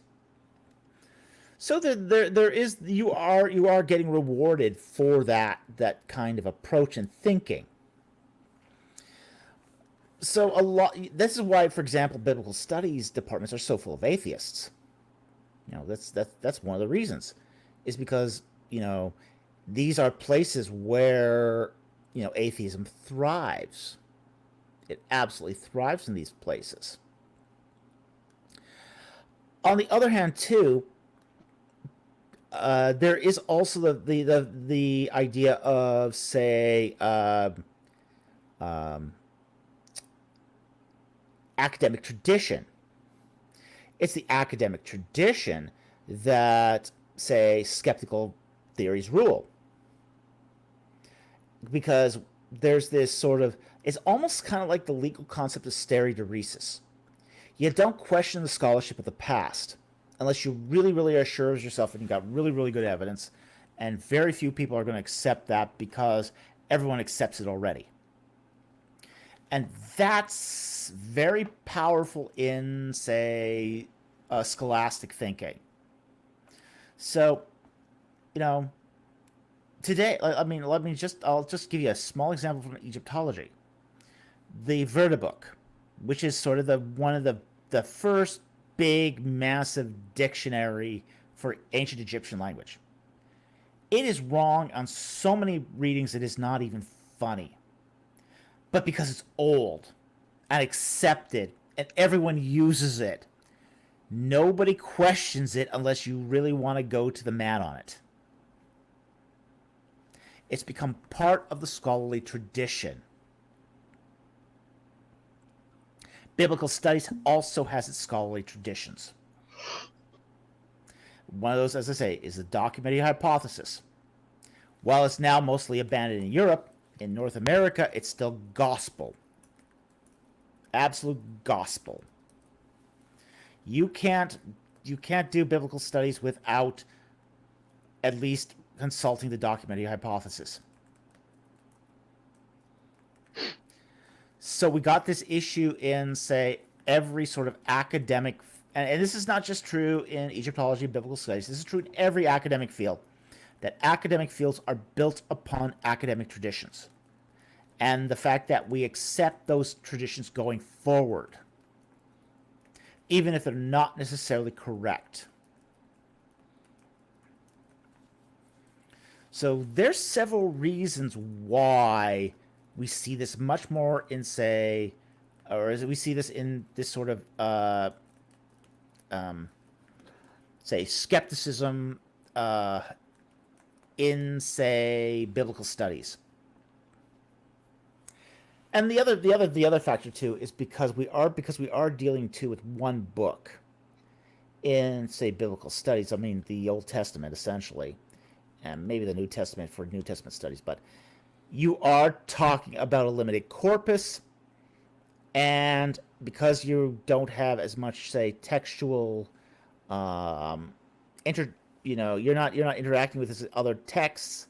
You are going to probably do most of your sort of thinking around, say, theoretical imperatives as opposed to data and evidential imperatives. And that's just because that the weight of biblical studies is so focused on secondary literature. It's focused on secondary literature. It's focused on, say, the text of the Bible itself without consultation of outside sources. And all that secondary literature is just going to feed into that theoretical imperative, and it just becomes a positive feedback loop. So there's sort of three reasons why biblical studies is the way it is. So I hope that answered that. Yeah. I've heard it suggested that Yahweh was originally based on a king who was later divinized, or I forgot the proper word for that, but it seems absolutely not hard to me. But again, where's the evidence? Where's the warrant? That might be true. It might be completely true. I don't know. But where's the evidence? If there's evidence, okay, sure, I'll go for it. But I want to see the evidence, and I think that's not unreasonable to ask. Until then, it's just sort of pie in the sky thinking. And I'd say that with the storm god issue. I'd say that with the whole idea that Yahweh had to necessarily have a physical body. I want to see evidence. And I want to see more than just the manifestations of a body in front of Abraham. Because that doesn't necessarily imply a physical body. I want to see really good, hard, sound analysis and evidence. From what I gather from what you're saying, ironically, so many of these like scholarly traditions are mostly based on could be. It's like Mr. Empty Conjecture is, basically the god of this tradition on those fields. It has to He's be the the one way. that's pulling all the strings. It's all could be here, could be He's the there. puppet master. He's not the puppet. He's not the puppet. He's is not the He's- puppet. He's the puppet master. It's almost as if he's the nuda scriptura of scholarship. You have to look at it the way I do. Otherwise, you're just lying to your audience. I've seen the whole thing. It was a cringe fest. Not that I know how all this works, but yeah, very, very inconsistent stuff. Yeah, it is. It is very inconsistent stuff. And it's why when I've come into this space now that it's become such a problem for these people who have basically ruled ruled YouTube, is because they've been skeptics, they've had sort of control of the discourse, and I'm asking, where's the evidence? Show me the money. Where's the beef? Give me evidence. Hey, you got evidence? I'll accept it. Give me evidence, I'll accept it. But, instead what they do is they attack your character. The most annoying of things. It's even to the point where it's what I would call tribalism now. Nothing different from Thessalonica itself. We don't like what you're saying, so I'm gonna go find a bunch of people who agree with me, and I'll use them to strike at you. That's basically what they're doing. Oh, totally. Mm-hmm. Yeah, totally. Totally scumbag stuff. Speaking of causing uproars, you were right about when you warned me about how prolix Saint Irenaeus can be. I read about the Valentinian. Yeah, I read about the Valentinian heresy, and a lot of the things we accept in church today, they're there. Yeah. OSAS, free grace, sinless perfectionism. I would even go as far as to call it some sort of rehashed version of some sort of hyper-Corinthian faulty hermeneutic. Yeah, absolutely. Yeah. Mm-hmm. Yeah, it's all there. Yes. You start reading Irenaeus and you go, hey, this is the modern church. Mm-hmm. Exactly. It's crazy. It's absolutely uncanny. And yet, Exactly. here we are. Mm-hmm. First Timothy was ahead of us. Oh, yeah. He knew this was going to happen. Well, Paul did through the mouth of Paul, but yeah, basically, you're not supposed to be surprised. This is going to happen. This will happen. Totally, yeah. Mm-hmm. But you do become a bit of a poet as you keep reading on his work. Well, keep working through it. It's a very interesting book. It's a very, very interesting book. It's worth going through. Mm-hmm. Because you'll start seeing things that are just going to come up over and over and over again that are just, oh, this is modern church. This is modern church. This is modern church. So it's a very worthwhile book to go through given our particular day and age today. Exactly. And I Against Heresies by Saint Irenaeus. Mm-hmm. But Saint Irenaeus isn't the only one with anti-heretical work. If anything, I have seen Tertullian, and he is an avid fighter against the Gnostics. Oh, yeah. And he's an avid fighter against the Gnostics and the modalists. Mm-hmm. And then there's also Hippolytus, but I haven't got to look at that too. Yep, Hippolytus also, yeah. A lot of those early church fathers are going to go hammer and tongues with the skeptics and the heretics of the early church. And they're not going to be nice about this. They are not going to be politic in the slightest. They're really going to, they understand what's at stake. And they are not going to play nice at all. And so you read this and you go, well, if I did this today, I'd get kicked out. Yeah, you probably would. You probably would. Because they're not nice. They're not holding anything back. In fact, some of those church fathers are quite rude about what they say. So it's a long. Our modern church today is very, very sanitized, but the early church was far from being sanitized. Far from it. Could you imagine if those church fathers were on YouTube today? And I don't want to bring her name up, but imagine if Theophilus was on Francesca. Yeah. Okay. Does anyone have any final questions? Because we're about to wrap things up here. Because I'm tired. It's been about 3 hours, and I do actually need to head to bed early tonight. So. Well, I would like to remark. You go ahead. Sorry, you talk.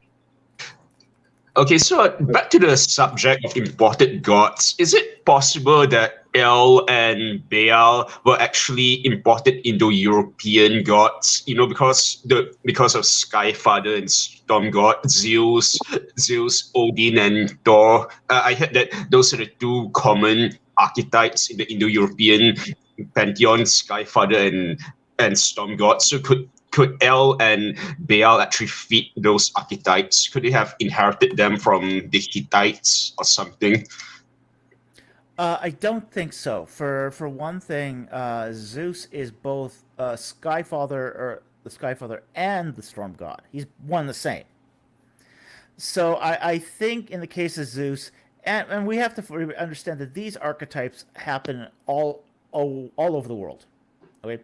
This is something that's common in humanity, not just an importation. Because in for example, Scandinavian mythology, you also have Odin and Thor. And you can make the case that Odin's the Sky Father, Thor's the Storm God. There is no connection between them and Baal and El. Just none. So there's some. We have to be very, very careful here not to get into parallelomania that leads to, say, conflating the mythologies of one place with that of another. So, and I want to thank here 1000 Clever Boy for $10. Thank you very much for the super chat. Thank you for the great work. God bless. Well, God bless you also. We're doing our best. Okay, we're doing our best. We're human. We are fallible. But we're trying to do proper service unto the Lord and to the community. So we do really appreciate your support. Thank you so much for the super chat. Okay, any other final comments here? I'll just do you a solid, Dr. Falk. Thanks for bringing me back here, and I'm just gonna make this quick. Thanks for having me here again. And, yeah, God bless everyone. Don't take your salvation for granted. Take sanctification seriously. I'll see you guys next time. Thanks again, Dr. Falk. Thank you, and it was good to see you. I'm glad you showed up here tonight. God bless you too. Thank you. Yeah, God bless you too. Take care. All right. If I could just make a final comment, I will then leave. It's 3:30 here in Brazil. I should probably go to sleep as well. So thank you, Dr. Falk, and thank you everyone that's watching till now. But again, thank you. Your scholarship, it really helps. You were like the first voice in like YouTube Christian apologetics talking about ancient Egypt and the Bible in a serious manner. In today's field, there are many like pop scholars. They read a few articles, a few books, and think they know what they're talking about. But you actually like bring the serious scholarly work, and that is much appreciated. It's good. And as a final message, especially in these troubling times, as Christ said, if the world hates you, keep in mind that it hated him first. So God bless and goodbye. Thank you, and God bless you also.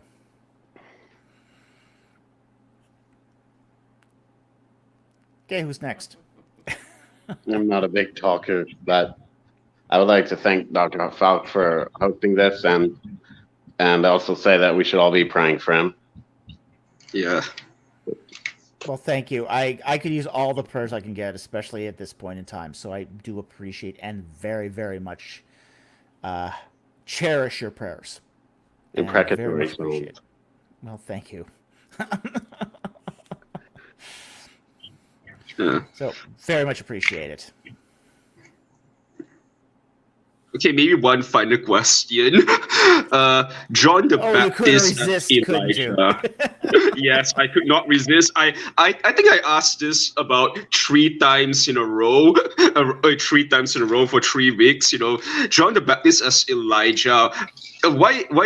What does that actually mean? Why did Jesus affirm John the Baptist as Elijah while John the Baptist denied it? That part still confuses me.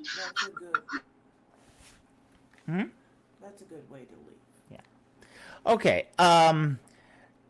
Jesus both says that Elijah appears before Jesus at the transfiguration. He also basically calls John the Baptist Elijah, if you believe it. Now there's that qualification there. If you believe it. Okay. Now, the idea here is that John the Baptist is not Elijah, but he's a type of Elijah. Okay? What Jesus is doing there is doing typology. And this was a very, very common thing in first century Judaic exegesis and interpretation, where, Jesus is basically saying, okay, you're waiting for Elijah to come? You don't have to wait. There's a type of Elijah right here. John the Baptist. If you believe it. Okay? So that is what he's driving at there. He's not saying that John the Baptist is Elijah. He's saying he's a type of Elijah. You're waiting for a sign. You're waiting for the one who is to come to show you Messiah. Look no further than this. This is the type you need to look to get pointed to the Messiah himself. Now, there is going to come Elijah again, but that's different.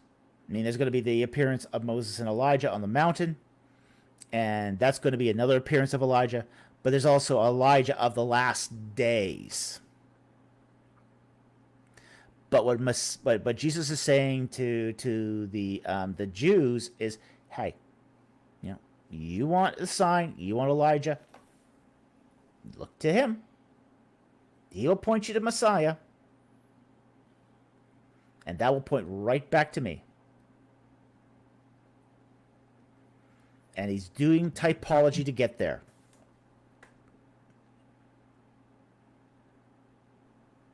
All right, thank you for the answer. So, guess I'll sign off now. But before that, I just want to say you have been a lifesaver. This past 2 years, you're basically my go-to scholar right now, because you're basically the only one I can actually get a hold of for any questions I actually have. I grew up charismatic, lots of funny theories in my whole church. Then I went through, and then I started hanging out with the Reform when I got into college, and then I got really influenced by the traditionalists when I got into university. Even though I never actually met any traditionalists, all came from the internet, or the trad Catholics, or the trad Orthodox. There's actually a very small Orthodox mission in Kuala Lumpur where I grew up next to. But yeah, you have been a great help to me, and I see from your facial expression that I'm probably talking too much. But yeah, no, you're gonna make me cry. That's what you're gonna do. You're gonna make me cry.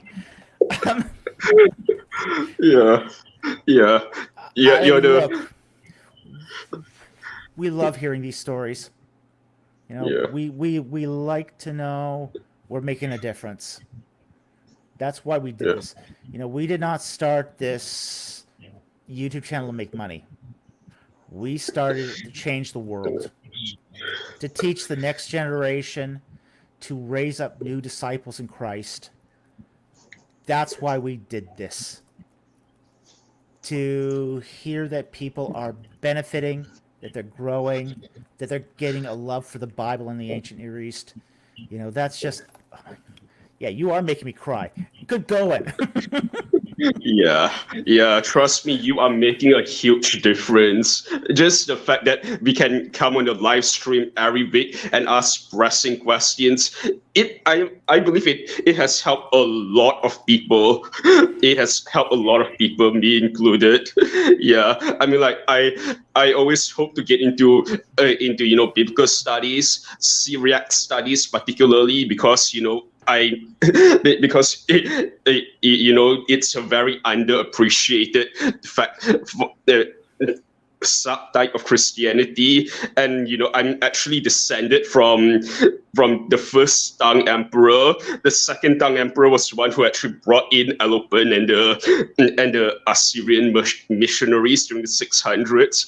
So yeah, when I first found that out, I really wanted to get into studying that whole phase of Christianity, the Eastern movement of the Assyrian Church in the East. But I had to be a doctor in state, had to go to med school in state, about to finish med school now.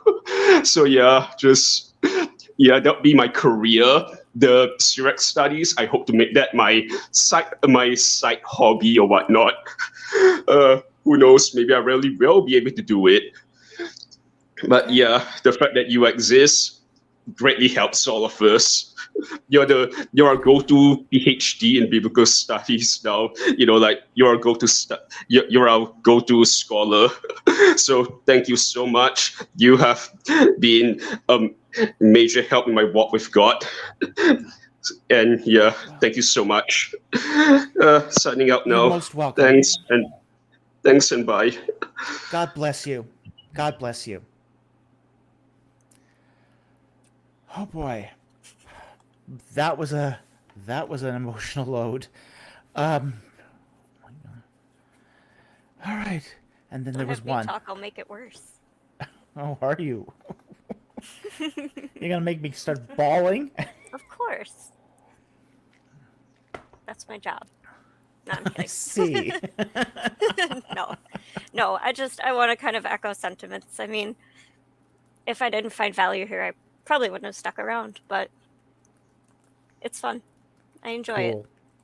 Cool. Well, you're always welcome. Yeah.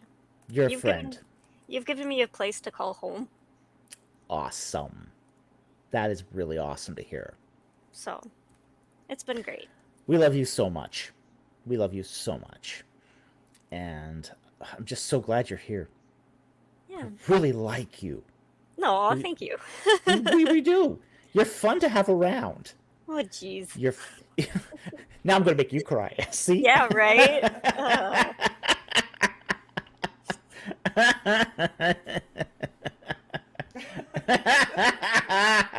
There she goes. No. Nope.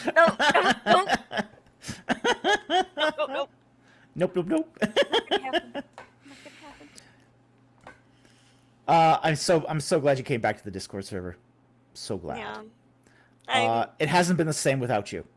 It was tough, but I needed the space. And we gave you the space. Yeah. We understand that. So there's sometimes when every person needs a bit of space, and we respect that. Yeah. But that doesn't mean we don't miss you too. I know. Tissues for sale. Tissues for sale. He's gonna make a killing. Right? Yeah. I look to the side of the bed and oh no, I'm out of tissues. Okay. Anything else to add? Ma'at will prevail. Ma'at will prevail. Well, in any case, God bless. Yes, you guys. Whoever God you worship. All right. I'll chat with you guys You later.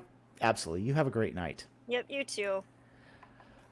Okay. It's been a day, but this was a good way to end it. Boy, this has been a tough day. This is a great way to end it. We are so glad you were able to join us tonight, and where we talked about the Amorite Tablets that were discovered that came from Iraq, that show us, say, the descendancy of Hebrew. So anyway, I would encourage you to look at today's Manna Machine Alert if you want to get the skinny on that. And I want to thank you very much for all joining us tonight.